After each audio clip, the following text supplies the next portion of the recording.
हर घर दी ना कुछ कंडीशंस होती हैं। मेरी माँ एक बहुत अमीर परिवार में संबंध रखती थी, मेरे फादर बहुत ही मिडिल क्लास थे जी, लेकिन इकोनॉमिक कंडीशंस चंगियां ना होने करके उनकी लव मैरिज होने के बावजूद भी उन्हां च काफी बखरेवे सी ते जिहड़ा पहला बच्चा हुंदा है तां उस बखरेवे का शिकार हुंदा है।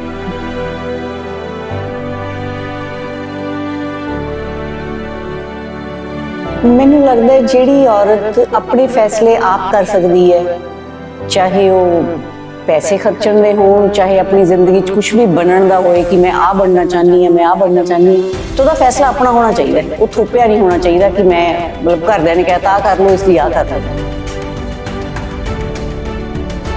दोस्ती मैनू लगता है कि रब जो सानू ब्लड रिलेशन दिंदा है तो विचों ही हुंदा कि ब्लड रिलेशन साडे भैन भरा हो गए, माँ बाप हो गए, तो जिवें जिवें असीं जिंदगी जींदे हाँ, वड्डे हुंदे हाँ, तो साडे एक्सपीरियंस चेंज हुंदे ने, तो उदों शायद सानू साडे एक्सपीरियंस के अकॉर्डिंग जिहड़े रिश्तिਆਂ की जरूरत हुंदी है वो रब शायद दोस्त नाल पूरे कर दिंदा। ये साडा जिहड़ा सफर शुरू होया सी वो शुरू तो दुश्मनी तो होया सी। तो कहते कि मेरी एक फ्रेंड है हाई कोर्ट प्रैक्टिस करती है, वो आएगी, तुसीं अज रात नूं बैठो साडे नाल आके गल्लां करो। तो वो बस गल्लां करन बैठे तो लग्या भी बंदे इन्ने भी माड़े नहीं, ठीक ही ने। फिर उन्होंने प्ले सीगा लोहापुर प्ले किया, इन्होंने संगीता गुप्ता ते लखा लहरी सी दोनों उस च, तो मैं वो प्ले देखण गई तो फिर लग्या मैं कहा ठीक ने बंदे। बस वो प्ले देखण लगी तो फिर हौली हौली होर नेड़ता हुंदी गई। तो फिर मैं उन्होंने कहा कि जो मेरा लॉ कंप्लीट हो गया, मैं कहा चलो तुसीं इत्थे क्यों अपना टैलेंट वेस्ट कर रहे हो, तो चलो चंडीगढ़ चलो, तुसीं उत्थे वड्डा एक्सपोजर है।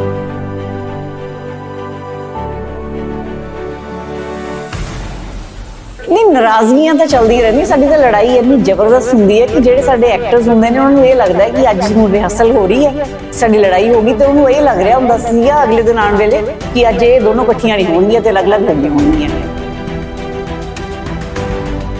मतलब मारना तो बहुत दूर की गल है, मैनू कदे डांटिया भी नहीं पेरेंट्स ने, तो वो शायद जो वो खाता उदों नहीं सी ना भरिया, वो फिर बाद संगीता ने भरना सी, तो मैनूं लगदा वो खाता भर रहे हैं, बस यही फर्क है।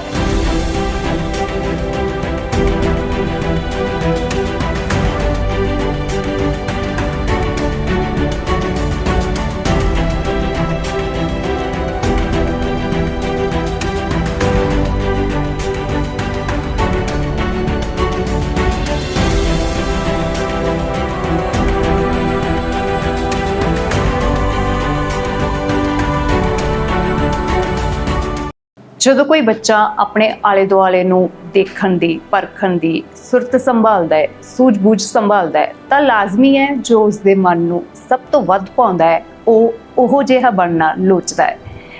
ਇੱਕ ਕੁੜੀ ਜਿਸ ਦਾ ਜਨਮ ਹੁੰਦਾ ਹੈ ਤੇ ਉਹ ਆਪਣੇ ਆਲੇ ਦੁਆਲੇ ਜੀਵਨ ਨੂੰ ਉਲਝਿਆ ਮਹਿਸੂਸ ਕਰਦੀ ਹੈ, ਉਹਨਾਂ ਉਲਝੇ ਹੋਏ ਸਵਾਲਾਂ ਦੇ ਜਵਾਬ ਲੱਭਣ ਲਈ ਉਹ ਵਕੀਲ ਬਣਨਾ ਚਾਹੁੰਦੀ ਹੈ, ਪਰ ਉਸਦੀ ਕਿਸਮਤ ਨੂੰ ਕੁਝ ਹੋਰ ਹੀ ਮਨਜ਼ੂਰ ਸੀ, ਜਾਂ ਕਹਿ ਲਓ ਕਿ ਕਿਸਮਤ ਉਸ 'ਤੇ ਮਿਹਰਬਾਨ ਸੀ ਤੇ ਉਸਦੀ ਕਿਸਮਤ ਉਸਨੂੰ ਉਸਦੇ ਸੁਪਨਿਆਂ ਤੋਂ ਕੁਝ ਵੱਧ ਦੇਣਾ ਚਾਹੁੰਦੀ ਸੀ। ਕਾਲਜ ਦੀ ਸਟੇਜ ਤੋਂ ਸ਼ੌਂਕੀਆ ਤੌਰ ਤੇ ਐਕਟਿੰਗ ਕਰਦੇ ਕਰਦੇ ਗ੍ਰੈਜੂਏਸ਼ਨ ਕਰਨ ਤੱਕ ਉਹਨਾਂ ਨੇ ਦੂਰਦਰਸ਼ਨ ਤੇ ਵੱਖ-ਵੱਖ 3 ਸੀਰੀਅਲ ਕੀਤੇ। ਜ਼ਿੰਦਗੀ 'ਚ ਇੱਕ ਨਵਾਂ ਮੋੜ ਆਉਂਦਾ ਹੈ ਜਦੋਂ ਡਾਕਟਰ ਸਤੀਸ਼ ਕੁਮਾਰ ਵਰਮਾ ਹੋਰਾਂ ਨੇ ਉਹਨਾਂ ਦੀ ਅਦਾਕਾਰੀ ਦੇਖੀ ਤੇ ਉਹਨਾਂ ਨੂੰ MA ਥੀਏਟਰ ਕਰਨ ਲਈ ਪ੍ਰੇਰਿਆ। उस प्रेरणा के सदके उन्होंने MA थिएटर एंड टैलीविजन विभाग विच MA की, तो उस तो बाद 1998 विच रूपक कला एंड वैलफेयर नां दी सोसाइटी के अधीन अपना थिएटर ग्रुप स्थापित किया। ये थिएटर ग्रुप पिछले 25 सालों तो वख-वख नाटकों दी पेशकारियां कर रहा है। हुण तक उन्होंने 50 स्टेज नाटक किए, 25 सीरीयल किए ते 50 रेडियो नाटक भी कर चुके हैं। मैं गल कर रही हाँ प्रसिद्ध रंग निर्देशका, रंगकर्मी, रंग अदाकारा संगीता गुप्ता होरां दी। द विंटेज स्टूडियो उन्हां नाल रूबरू करवा रहा है। सत श्री अकाल, तुहाडा बहुत बहुत स्वागत है साडे इस प्रोग्राम विच। हुण जे आपां गल करिए तुहाडा 25 साल दा सफ़र हो चुक्या है ना, सो MA करन तो बाद जदों तुसीं अपने थिएटर ग्रुप की स्थापना की, तां ये 25 साल दा सफ़र किस तरह दा रहा? हाँ, सुपने वर्गा। ਜਦੋਂ ਤੁਸੀਂ ਸੁਪਨਾ ਕੋਈ ਹੋਰ ਵੇਖਿਆ ਹੋਵੇ ਤੇ ਕੁਦਰਤ ਤੁਹਾਨੂੰ ਕਿਸੇ ਐਸੀ ਧਰਤੀ ਤੇ ਲੈ ਆਵੇ ਜਿਸ ਦੇ ਬਾਰੇ ਤੁਸੀਂ ਸੋਚਿਆ ਵੀ ਨਾ ਹੋਵੇ। ਫਿਰ ਉਸ ਧਰਤੀ ਤੇ ਆ ਕੇ ਪਤਾ ਲੱਗੇ ਕਿ ਹਾਂ ਸ਼ਾਇਦ ਕੁਝ ਅਜਿਹਾ ਹੀ ਮੈਂ ਲੱਭ ਰਹੀ ਸੀ, ਕੋਈ ਐਸਾ ਪਲੇਟਫਾਰਮ ਜਿਸ ਤੇ ਖੜੀ ਹੋ ਕੇ ਮੈਂ ਆਪਣੀ ਗੱਲ ਕਹਿ ਸਕਾਂ। ਐਕਚੁਅਲੀ ਬਚਪਨ 'ਚ ਲਾਇਰ ਬਣਨਾ ਤਾਂ ਮੈਂ ਇਸ ਲਈ ਸੋਚਿਆ ਕਿ ਜਦੋਂ ਮੈਂ ਕਿਸੇ ਸਵਾਲ ਦਾ ਜਵਾਬ ਮੰਗਦੀ ਸੀ ਤਾਂ ਮੈਨੂੰ ਇਹ ਸੁਣਨ ਨੂੰ ਮਿਲਦਾ ਸੀ ਕਿ ਇਹ ਕੋਈ ਅਦਾਲਤ ਨਹੀਂ ਅੱਛਾ, ਜਿੱਥੇ ਤੇਰੇ ਸਵਾਲਾਂ ਦੇ ਜਵਾਬ ਮਿਲਣਗੇ, ਤੇ ਜੇ ਇੰਨੀ ਤੇਰਾ ਦਿਲ ਕਰਦਾ ਸਵਾਲਾਂ ਦੇ ਜਵਾਬ ਲੈਣ ਦਾ ਤਾਂ ਤੂੰ ਜਾ ਕੇ ਵਕੀਲ ਬਣ ਜਾ ਤੇ ਅਦਾਲਤਾਂ ਜਾ ਕੇ ਸਵਾਲ ਪੁੱਛ, ਤੈਨੂੰ ਜਵਾਬ ਮਿਲ ਜਾਣਗੇ। ਤੇ ਇਹ ਸੋਚਦੀ ਇੱਕ ਛੋਟੇ ਜਿਹੇ ਬੱਚੇ ਨੂੰ ਕੀ ਪਤਾ ਹੁੰਦਾ, ਉਹਨੇ ਕਿਹਾ ਵੱਡੇ ਹੋ ਕੇ ਵਕੀਲ ਬਣਾਂਗੇ, ਸਾਰੇ ਸਵਾਲਾਂ ਦੇ ਜਵਾਬ ਮਿਲਣਗੇ। ਪਰ ਜਦੋਂ ਸੋਝੀ ਆਈ, ਜਦੋਂ ਰੰਗਮੰਚ ਕਦਮ ਰੱਖਿਆ ਤਾਂ ਲੱਗਿਆ ਕਿ ਨਹੀਂ, ਐਕਚੁਅਲੀ ਇਹ ਧਰਤੀ ਸੀ। ਐਕਚੁਅਲੀ ਮੈਨੂੰ ਇੱਕ ਐਸੀ ਜ਼ਮੀਨ ਚਾਹੀਦੀ ਸੀ ਜਿੱਥੇ ਮੈਂ ਆਪਣੇ ਦਿਲ ਦੀ ਗੱਲ ਕਹਿ ਸਕਾਂ, ਇੱਕ ਪਲੇਟਫਾਰਮ ਚਾਹੀਦਾ ਸੀ ਜਿੱਥੇ ਮੈਂ ਆਪਣੇ ਦਿਲ ਦੀ ਨਹੀਂ, ਮੇਰੇ ਵਰਗੀਆਂ ਹਜ਼ਾਰਾਂ ਕੁੜੀਆਂ ਜਿਨ੍ਹਾਂ ਨੂੰ ਉਹਨਾਂ ਦੀ ਜ਼ਿੰਦਗੀ ਆਪਣੀ ਮਰਜ਼ੀ ਨਾਲ ਜੀਣ ਦਾ ਮੌਕਾ ਨਹੀਂ ਮਿਲਿਆ, ਜਿਨ੍ਹਾਂ ਨੂੰ ਆਪਣੇ ਸੁਪਨੇ ਪੂਰੇ ਕਰਨ ਦਾ ਮੌਕਾ ਨਹੀਂ ਮਿਲਿਆ, ਇਹੀ ਉਹ ਪਲੇਟਫਾਰਮ ਹੈ ਜਿੱਥੇ ਉਹ ਆਪਣੇ ਦਿਲ ਦੀ ਗੱਲ ਕਹਿ ਸਕਦੀਆਂ ਨੇ, ਆਪਣੇ ਸੁਪਨੇ ਪੂਰੇ ਕਰ ਸਕਦੀਆਂ ਨੇ। ਸੋ 25 ਸਾਲ ਤੱਕ ਮੈਂ ਇਸ ਸਫ਼ਰ 'ਚ ਖੂਬ ਆਨੰਦ ਲਿਆ, ਆਪਣੀ ਮਰਜ਼ੀ ਦੇ ਨਾਟਕ ਕੀਤੇ, ਆਪਣੇ ਮਰਜ਼ੀ ਦੇ ਆਪਣੇ ਦਿਲ ਦੀਆਂ ਸਾਰੀਆਂ ਗੱਲਾਂ ਮੰਚ ਤੇ ਕਹੀਆਂ। ਜੇ ਦੇਖਿਆ ਜਾਵੇ ਤਾਂ ਤੁਸੀਂ ਜ਼ਿਆਦਾਤਰ ਫੀਮੇਲ ਓਰੀਐਂਟਡ ਨਾਟਕ ਕੀਤੇ ਨੇ, ਹੈ ਨਾ? ਜੀ। ਤੇ ਇਹਦੀ ਕੋਈ ਖਾਸ ਵਜ੍ਹਾ ਰਹੀ ਹੈ? ਹਾਂ, ਕਹਿੰਦੇ ਨੇ ਕਿ ਰੰਗਮੰਚ ਕਿਸੇ ਵੀ ਇਨਸਾਨ ਦੇ ਜੀਵਨ ਦਾ ਆਈਨਾ ਹੁੰਦਾ ਹੈ, ਤੇ ਉਸ ਆਈਨੇ 'ਚ ਮੂੰਹ ਵੇਖੇ ਬਿਨਾਂ ਤੁਸੀਂ ਬਚ ਨਹੀਂ ਸਕਦੇ, ਸਬਜੈਕਟਿਵ ਹੋਏ ਬਿਨਾਂ ਤੁਸੀਂ ਰਹਿ ਨਹੀਂ ਸਕਦੇ। ਜਦੋਂ ਜ਼ਿੰਦਗੀ ਨੇ ਇੰਨੇ ਸਵਾਲ ਖੜੇ ਕਰਤੇ ਸੀ ਕਿ ਤੂੰ ਕੁੜੀ ਹੈ ਤੇ ਕੁੜੀ ਹੋਣ ਦੇ ਨਾਤੇ ਤੂੰ ਕੀ ਨਹੀਂ ਕਰ ਸਕਦੀ, ਤੇਰੀਆਂ ਬਾਉਂਡਰੀਜ਼ ਕੀ ਨੇ, ਤੇਰੀਆਂ ਹੱਦਾਂ ਕੀ ਨੇ, ਤੂੰ ਉਹਨਾਂ ਨੂੰ ਨਹੀਂ ਟੱਪਣਾ, ਇੰਨੇ ਸਵਾਲ ਸੀਗੇ। ਜਦੋਂ ਸਵਾਲ ਇੰਨੇ ਸੀ ਤਾਂ ਉਹਨਾਂ ਨਾਲ ਜੁੜੇ ਹੋਏ ਨਾਟਕ ਜਿੰਨੇ ਵੀ ਸੀ ਜੋ ਉਹਨਾਂ ਸਵਾਲਾਂ ਦੇ ਜਵਾਬ ਦਿੰਦੇ ਸੀ, ਮੈਨੂੰ ਉਹਨਾਂ ਸਾਰੇ ਨਾਟਕਾਂ ਨੂੰ ਖੇਡਣਾ ਪਿਆ, ਉਹਨਾਂ ਸਾਰੀਆਂ ਗੱਲਾਂ ਨੂੰ ਕਹਿਣਾ ਪਿਆ। ਮੈਂ ਬੇਸਿਕਲੀ ਕੁਲਦੀਪ ਆਪਣੀ ਗੱਲ ਕਹਿ ਰਹੀ ਸੀ, ਮੈਨੂੰ ਨਹੀਂ ਪਤਾ ਸੀ ਕਿ ਮੈਂ ਫੀਮੇਲ ਓਰੀਐਂਟਡ ਨਾਟਕ ਕਰ ਰਹੀ ਹਾਂ ਜਾਂ ਮੈਂ ਔਰਤਾਂ ਲਈ ਨਾਟਕ ਕਰ ਰਹੀ ਹਾਂ। ਮੈਂ ਐਕਚੁਅਲੀ ਔਰਤਾਂ ਨਾਲ ਜੁੜੀਆਂ ਹੋਈਆਂ ਸਮੱਸਿਆਵਾਂ ਬਾਰੇ ਆਡੀਅנס ਸਾਹਮਣੇ ਆਪਣਾ ਪੁਆਇੰਟ ਆਫ ਵਿਊ ਰੱਖ ਰਹੀ ਸੀ, ਤੇ ਉਹ ਨਾਟਕ 'ਚ ਤਬਦੀਲ ਹੋ ਗਈ। ਜੇ ਦੇਖਿਆ ਜਾਵੇ ਤਾਂ ਇੱਥੇ ਮੈਂ ਥੋੜਾ ਪਹਿਲਾਂ ਪਿੱਛੇ ਆਵਾਂਗੀ ਵਾਪਸ, ਕਿ ਜਦੋਂ ਤੁਸੀਂ ਯੂਨੀਵਰਸਿਟੀ ਵਿੱਚ ਆਏ, ਉਹ 1990 ਜਾਂ 92 ਦਾ ਦੌਰ ਸੀ ਜਦੋਂ ਤੁਸੀਂ ਐਮਏ ਕੀਤੀ, ਤੇ ਉਹ ਦੌਰ ਉਹ ਸੀ ਜਦੋਂ ਪੰਜਾਬ ਦੇ ਵਿੱਚ ਕਾਲੇ ਦਿਨਾਂ ਦਾ ਦੌਰ ਸੀ, ਔਰ ਕੁੜੀਆਂ ਤਾਂ ਕੀ, ਇੱਥੇ ਤੱਕ ਮੁੰਡੇ ਵੀ ਘਰੋਂ ਬਾਹਰ ਨਿਕਲਣਾ ਦੇ ਲਈ ਕਈ ਵਾਰ ਸੋਚਦੇ ਸੀ। ਸੋ ਤੁਸੀਂ ਉਸ ਟਾਈਮ ਦੇ ਵਿੱਚ ਯੂਨੀਵਰਸਿਟੀ ਆਏ ਔਰ ਉਹ ਵੀ ਰੰਗਮੰਚ ਕਰਨ ਆਏ, ਤਾਂ ਉਹ ਜਿਹੜਾ ਸਫ਼ਰ ਸੀ ਤੁਹਾਡਾ 2-3 ਸਾਲ ਦਾ ਯੂਨੀਵਰਸਿਟੀ ਵਿੱਚ, ਉਸ ਦੌਰ ਦੇ ਵਿੱਚ ਕਿਸ ਤਰ੍ਹਾਂ ਦਾ ਰਿਹਾ? ਸੱਚਮੁੱਚ ਮੈਂ ਘਰੋਂ ਬਾਹਰ ਨਿਕਲੀ ਤਾਂ ਸ਼ੁਰੂਆਤੀ ਦੌਰ 'ਚ ਮੈਨੂੰ ਵੀ ਡਰ ਲੱਗਦਾ ਸੀ, ਪਰ ਕਿਉਂਕਿ ਵਰਮਾ ਸਾਹਿਬ ਪਹਿਲਾਂ ਹੀ ਮੈਨੂੰ ਸ਼ੂਟਿੰਗ ਤੇ ਲੈ ਗਏ ਸੀ ਤੇ ਥੋੜਾ ਜਿਹਾ ਡਰ ਮੇਰਾ ਉੱਥੋਂ ਦੂਰ ਹੋਇਆ। ਤੇ ਵਿਭਾਗ ਵਿੱਚ ਐਡਮਿਸ਼ਨ ਲੈਣ ਤੋਂ 3-4 ਮਹੀਨਿਆਂ ਦੇ ਵਿੱਚ ਹੌਲੀ-ਹੌਲੀ ਮੇਰਾ ਡਰ ਚੱਕਿਆ ਗਿਆ। ਮੈਂ ਤੁਹਾਨੂੰ ਦੱਸਾਂ ਕਿ ਉਸ ਜ਼ਮਾਨੇ ਵਿੱਚ ਮੈਂ ਸ਼ਾਇਦ ਪਹਿਲੀ ਕੁੜੀ ਹੋਊਂਗੀ ਜਿਹੜੀ ਯੂਨੀਵਰਸਿਟੀ ਜੀਨਸ ਪਹਿਨ ਕੇ ਆਈ, ਤੇ ਮੇਰੇ ਵਾਲ ਵੀ ਕੱਟੇ ਹੋਏ ਸੀ, ਬੌਬਡ ਸੀਗੇ, ਕਿਉਂਕਿ ਮੈਨੂੰ ਬਚਪਨ ਤੋਂ ਮੇਰੀ ਮਾਂ ਵਰਕਿੰਗ ਹੋਣ ਕਰਕੇ ਉਹਨਾਂ ਕੋਲ ਮੇਰੇ ਵਾਲ ਸੰਵਾਰਨ ਦਾ ਵਕਤ ਨਹੀਂ ਸੀਗਾ, ਮੈਨੂੰ ਵੀ ਆਉਂਦੇ ਨਹੀਂ ਸੀਗੇ, ਤੇ ਮੈਂ ਕੱਟੇ ਹੋਏ ਵਾਲਾਂ ਨਾਲ ਹੀ ਯੂਨੀਵਰਸਿਟੀ 'ਚ ਪ੍ਰਵੇਸ਼ ਕੀਤਾ, ਤੇ ਮੈਂ ਜ਼ਿਆਦਾਤਰ ਵਿਗ ਪਹਿਨ ਕੇ ਐਕਟਿੰਗ ਕਰਦੀ ਹੁੰਦੀ ਸੀ। ਤੇ ਮੈਨੂੰ ਧਮਕੀ ਵੀ ਮਿਲੀ ਉਹਨਾਂ ਦਿਨਾਂ 'ਚ, ਮਾਹੌਲ ਕਾਫੀ ਖਰਾਬ ਸੀ ਯੂਨੀਵਰਸਿਟੀ ਦਾ, ਕਿ ਤੁਸੀਂ ਲੰਬੇ ਵਾਲ ਕਰੋ ਔਰ ਸੂਟ ਪਹਿਨੋ। ਮੈਂ ਉਹਨਾਂ ਨੂੰ ਕਿਹਾ, ਬਈ ਮੈਂ ਜਿਵੇਂ ਦੀ ਹੈਗੀ ਹਾਂ ਐਵੇਂ ਦੀ ਹੋਈ ਹਾਂ, ਇਹ ਕੋਈ ਬਦਲਾਵ ਨਹੀਂ ਹੋਏਗਾ, ਮੈਂ ਕਿਸੇ ਦੀ ਭਾਵਨਾਵਾਂ ਨੂੰ ਠੇਸ ਨਹੀਂ ਪਹੁੰਚਾਉਂਦੀ, ਮੈਂ ਇਨਸਾਨ ਸੱਚੀ ਹਾਂ, ਪਹਿਰਾਵੇ ਤੇ ਉਹਦੇ ਨਾਲ ਕੋਈ ਫਰਕ ਨਹੀਂ ਪੈਂਦਾ, ਬਾਕੀ ਤੁਹਾਡੀ ਮਰਜ਼ੀ ਹੈ, ਜੋ ਤੁਸੀਂ ਕਰਨਾ ਉਹ ਕਰ ਲਓ। ਖੈਰ ਐਨੀਵੇਜ਼ ਕਿਸੇ ਨੇ ਕੁਛ ਨਹੀਂ ਕਿਹਾ, ਕਿਉਂਕਿ ਇਸ ਕਿਸਮ ਦਾ ਮਾਹੌਲ ਖਰਾਬ ਜ਼ਰੂਰ ਸੀ, ਪਰ ਕੁੜੀਆਂ ਲਈ ਕੋਈ ਕਿਸੇ ਕਿਸਮ ਦਾ ਕੋਈ ਖਤਰਾ ਨਹੀਂ ਸੀ। ਤੇ ਬਸ ਇੱਦਾਂ ਹੀ ਮੈਂ ਵਿਚਰਦੀ ਚਲੀ ਗਈ ਤੇ ਪਤਾ ਹੀ ਨਹੀਂ ਲੱਗਿਆ ਸਮਾਂ ਕਿਵੇਂ ਲੰਘ ਗਿਆ। 1998 ਤੋਂ ਤੁਸੀਂ ਆਪਣਾ ਇੱਕ ਥੀਏਟਰ ਗਰੁੱਪ ਇੰਡੀਪੈਂਡੈਂਟ ਚਲਾ ਰਹੇ ਹੋ, ਔਰ ਉਸ ਤੋਂ ਬਾਅਦ 2014 ਦੇ ਵਿੱਚ ਸੰਗੀਤਾ ਐਕਟਿੰਗ ਸਟੂਡੀਓ ਦੀ ਵੀ ਸਥਾਪਨਾ ਕੀਤੀ। ਸੋ ਕੁੜੀਆਂ ਦੇ ਨਾਲ ਮੁੰਡੇ ਵੀ ਤੁਹਾਡੇ ਕੋਲ ਸਿਖਲਾਈ ਲੈਣ ਲਈ ਆਉਂਦੇ ਨੇ। ਜਿਸ ਤਰ੍ਹਾਂ ਦਾ ਤੁਹਾਡਾ ਥੀਏਟਰ ਹੈ, ਜਿਸ ਤਰ੍ਹਾਂ ਦਾ ਤੁਹਾਡਾ ਮੋਟਿਵ ਹੈ ਲਾਈਫ ਨੂੰ ਲੈ ਕੇ, ਕਿ ਜਦੋਂ ਮੁੰਡੇ ਤੁਹਾਡੇ ਕੋਲ ਆਉਂਦੇ ਨੇ ਔਰ ਉਸ ਪ੍ਰੋਸੈਸ ਦੇ ਵਿੱਚ ਪੈਂਦੇ ਆ, ਤੁਹਾਡੀ ਲਾਈਫ ਦੇ ਜਿਹੜੇ ਤਜਰਬੇ ਹੈ ਉਹ ਤੁਸੀਂ ਸਾਂਝੇ ਕਰਦੇ ਹੋ, ਤਾਂ ਕੀ ਉਹਨਾਂ ਦੀ ਸੋਚ ਸਮਝ ਦੇ ਵਿੱਚ ਕੁੜੀਆਂ ਨੂੰ ਲੈ ਕੇ ਚੇਤਨਤਾ ਆਉਂਦੀ ਹੈ? ਉਹਨਾਂ ਦਾ ਨਜ਼ਰੀਆ ਚੇਂਜ ਹੁੰਦਾ ਹੈ ਔਰਤਾਂ ਦਾ? ਯੈਸ, ਆਫ ਕੋਰਸ ਕੁਲਦੀਪ, ਮੈਂ ਜਦੋਂ ਆਪਣੇ ਘਰੋਂ ਨਿਕਲੀ ਤਾਂ ਮੈਂ ਹਾਰਡਕੋਰ ਫੈਮਿਨਿਸਟ ਸੀਗੀ ਤੇ ਮੇਰੇ ਲਈ ਫੈਮਿਨਿਜ਼ਮ ਦਾ ਮਤਲਬ ਸਿਰਫ ਇਹੀ ਸੀ ਕਿ ਇਸ ਦੁਨੀਆ ਦੇ ਸਾਰੇ ਮਰਦ ਗਲਤ ਨੇ, ਸਾਰੀਆਂ ਔਰਤਾਂ ਸਹੀ ਨੇ। ਇਹ ਬਿਨਾਂ ਤਜਰਬੇ ਵਾਲੀਆਂ ਗੱਲਾਂ ਹੁੰਦੀਆਂ, ਲੇਕਿਨ ਜਦੋਂ ਤੁਸੀਂ ਲਾਈਫ 'ਚ ਅਸਲੀ ਫੈਮਿਨਿਜ਼ਮ ਨੂੰ ਸਮਝਦੇ ਹੋ ਤਾਂ ਤੁਹਾਨੂੰ ਸਮਝ ਆਉਂਦਾ ਹੈ ਕਿ ਇੱਕ ਫੀਮੇਲ ਹੋਣ ਦੇ ਨਾਤੇ ਤੁਹਾਡੇ ਜੋ ਅਧਿਕਾਰ ਹੈ, ਇੱਕ ਮਨੁੱਖ ਹੋਣ ਦੇ ਨਾਤੇ ਜੋ ਤੁਹਾਡੇ ਅਧਿਕਾਰ ਹੈ, ਉਹ ਤੁਹਾਨੂੰ ਬਰਾਬਰਤਾ ਦਾ ਜਿਹੜਾ ਅਧਿਕਾਰ ਮਿਲੇ ਨਾ, ਉਹ ਅਸਲ ਫੈਮਿਨਿਜ਼ਮ ਹੈ। ਤੇ ਮੈਨੂੰ ਇਹ ਵੀ ਸਮਝ ਆਈ ਗੱਲ ਕਿ ਬੰਦਾ ਕੋਈ ਗਲਤ ਜਾਂ ਸਹੀ ਨਹੀਂ ਹੁੰਦਾ, ਉਹਦੇ ਵਿਚਾਰ, ਉਹਦੇ ਸੋਚ, ਉਹਦੇ ਹਾਲਾਤ ਹੁੰਦੇ ਨੇ ਇੱਦਾਂ ਦੇ। ਤੇ ਹੌਲੀ ਹੌਲੀ ਜਦੋਂ ਮੇਰੇ ਵਿਚਾਰ ਬਦਲਦੇ ਚਲੇ ਗਏ, ਮੇਰਾ ਸਮਾਜ ਨਾਲ ਇੰਟਰੈਕਸ਼ਨ ਹੋਣਾ ਸ਼ੁਰੂ ਹੋਇਆ, ਮੈਂ ਇੰਡੀਪੈਂਡੈਂਟਲੀ ਵਿਚਰਨਾ ਸ਼ੁਰੂ ਕੀਤਾ, ਤਾਂ ਮੈਨੂੰ ਜ਼ਿੰਦਗੀ ਦੇ ਬਹੁਤ ਸਾਰੇ ਵੱਖਰੇ ਤਜਰਬੇ ਹੋਏ। ਔਰ ਮੇਰਾ ਕੁਲਦੀਪ ਇਸ ਗੱਲ ਦਾ ਮੰਨਣਾ ਕਿ ਹਰ ਇਨਸਾਨ ਦੀ ਜ਼ਿੰਦਗੀ 'ਚ ਨਾ 5 ਸਾਲ ਬਾਅਦ ਉਹਦੇ ਵਿਚਾਰ ਬਦਲਦੇ ਨੇ। 5 ਸਾਲ ਬਾਅਦ ਇੱਕ ਤਬਦੀਲੀ ਆਉਂਦੀ ਹੈ ਜੋ ਉਹਦੇ ਅਕੋਰਡਿੰਗ ਉਹਨੂੰ ਇੱਕ ਨਵੀਂ ਦਿਸ਼ਾ ਵੱਲ ਲੈ ਕੇ ਜਾਂਦੀ ਹੈ। ਉਹ ਇਨਸਾਨ ਗਰੋ ਕਰਦਾ ਹੈ। ਤੇ ਮੇਰੀ ਗਰੋਥ ਇਹ ਹੋਈ ਕਿ ਮੈਂ ਇਹ ਗੱਲ ਸਮਝ ਗਈ ਕਿ ਜੀਵਨ ਦੇ 2 ਪਹੀਏ ਨੇ ਗੱਡੀ ਦੇ, ਇੱਕ ਬੰਦਾ ਤੇ ਇੱਕ ਔਰਤ। ਇਹਨਾਂ ਬਿਨਾਂ ਗੱਡੀ ਨਹੀਂ ਚੱਲ ਸਕਦੀ। ਉਹ ਗੱਲ ਵੱਖਰੀ ਹੈ ਕਿ ਮੈਂ ਵਿਆਹ ਨਹੀਂ ਕਰਵਾਇਆ ਤੇ ਮੈਨੂੰ ਕਦੇ ਇਸ ਦੀ ਲੋੜ ਵੀ ਮਹਿਸੂਸ ਨਹੀਂ ਹੋਈ। ਕਹਿੰਦੇ ਨੇ ਕਿ ਜੇ ਤੁਸੀਂ ਕਿਸੇ ਸੰਸਥਾ ਨੂੰ ਚਲਾਉਣਾ ਹੋਵੇ ਨਾ, ਉਹ ਸੰਸਥਾ ਥੋੜਾ ਪੂਰਾ ਵਿਸ਼ਵਾਸ, ਪੂਰੀ ਆਸਥਾ ਹੋਣੀ ਚਾਹੀਦੀ ਹੈ। ਮੇਰੇ ਬਚਪਨ ਦੇ ਕੁਝ ਤਜਰਬੇ ਇੰਨੇ ਕੌੜੇ ਸੀ ਕਿ ਮੈਨੂੰ ਇਸ ਸੰਸਥਾ 'ਚ ਮੇਰਾ ਵਿਸ਼ਵਾਸ ਨਹੀਂ ਰਿਹਾ। ਔਰ ਦੂਸਰੀ, ਮੈਂ ਜ਼ਿੰਦਗੀ 'ਚ ਇੰਨਾ ਕੰਮ ਕਰਨਾ ਸੀ। ਦੇਖੋ, ਜੇ ਤੁਸੀਂ ਵਿਆਹ ਕਰਾਓ ਤਾਂ ਵਿਆਹ ਵਰਗੀ ਸੰਸਥਾ ਨੂੰ ਵਕਤ ਵੀ ਦੇਣਾ ਪਏਗਾ, ਫਿਰ ਤੁਹਾਨੂੰ ਆਪਣੇ ਬੱਚਿਆਂ ਦਾ ਵੀ ਖਿਆਲ ਰੱਖਣਾ ਪਏਗਾ, ਫਿਰ ਤੁਹਾਨੂੰ ਆਪਣੀ ਥੋੜੀ ਬਹੁਤ ਕੁਰਬਾਨੀਆਂ ਵੀ ਕਰਨੀਆਂ ਪੈਣਗੀਆਂ। ਤੇ ਮੈਨੂੰ ਲੱਗਿਆ ਕਿ ਛੋਟੇ ਜਿਹੇ ਜੀਵਨ ਵਿੱਚ ਮੇਰੇ ਤੋਂ ਇੰਨਾ ਕੁਝ ਨਹੀਂ ਹੋਣਾ। ਤੇ ਜਦੋਂ ਤੁਸੀਂ ਹੁਣ 20-25 ਸਾਲ ਲਗਾਤਾਰ ਕੁੜੀਆਂ ਨਾਲ ਕੰਮ ਕੀਤਾ ਹੈ, ਸੋ ਅੱਜ ਕੱਲ੍ਹ ਦੀਆਂ ਨੌਜਵਾਨ ਕੁੜੀਆਂ ਦੇ ਜਿਹੜੇ ਤਜਰਬੇ ਨੇ ਜਾਂ ਉਹਨਾਂ ਦੀਆਂ ਜਿਹੜੀਆਂ ਕਹਿ ਲਓ ਕਿ ਪ੍ਰੋਬਲਮਸ ਹੈ, ਉਹ 20-25 ਸਾਲ ਪਹਿਲਾਂ ਦੀਆਂ ਨੌਜਵਾਨ ਕੁੜੀਆਂ ਨਾਲੋਂ ਕਿਵੇਂ ਵੱਖਰੇ ਹੈ ਜਾਂ ਉਸੇ ਤਰ੍ਹਾਂ ਉਵੇਂ ਹੀ ਨੇ? ਨਹੀਂ, ਬਸ ਢੰਗ ਬਦਲ ਗਿਆ।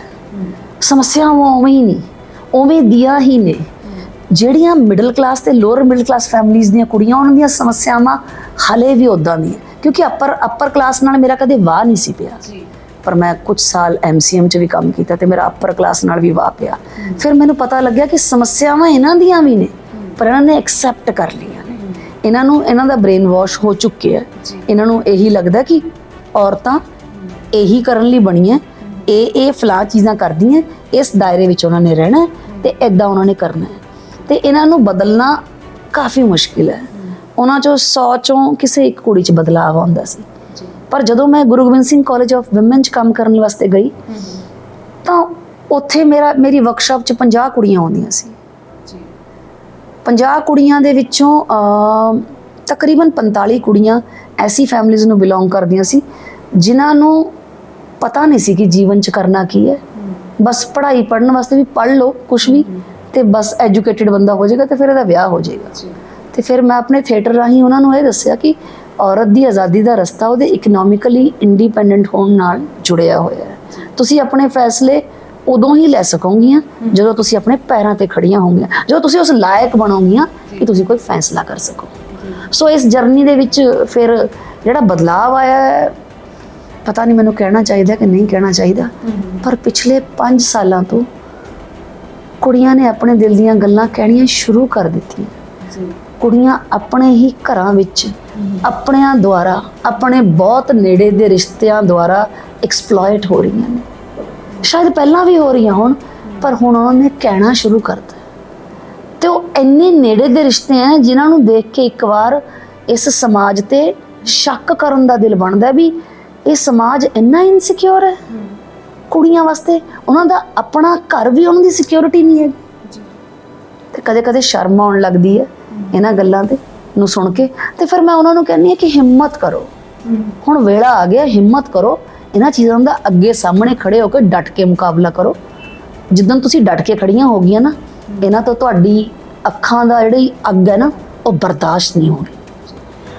ਜਿਵੇਂ ਤੁਸੀਂ ਦੱਸਿਆ ਕਿ ਤੁਸੀਂ ਅੱਪਰ ਕਲਾਸ ਦੇ ਵਿਦਿਆਰਥੀਆਂ ਨਾਲ ਵੀ ਕੰਮ ਕੀਤਾ, ਖਾਸ ਕਰਕੇ ਕੁੜੀਆਂ ਦੇ ਨਾਲ ਨਾ, ਤੇ ਪਰ ਜਿਹੜਾ ਤੁਹਾਡਾ ਐਕਟਿੰਗ ਸਟੂਡੀਓ ਹੈ, ਇੱਥੇ ਜਿਹੜੇ ਬੱਚੇ ਆ ਉਹ ਮਤਲਬ ਕੋਈ ਵੀ ਆ ਸਕਦਾ ਹੈ ਪੂਰੇ ਪੰਜਾਬ ਦੇ ਵਿੱਚੋਂ।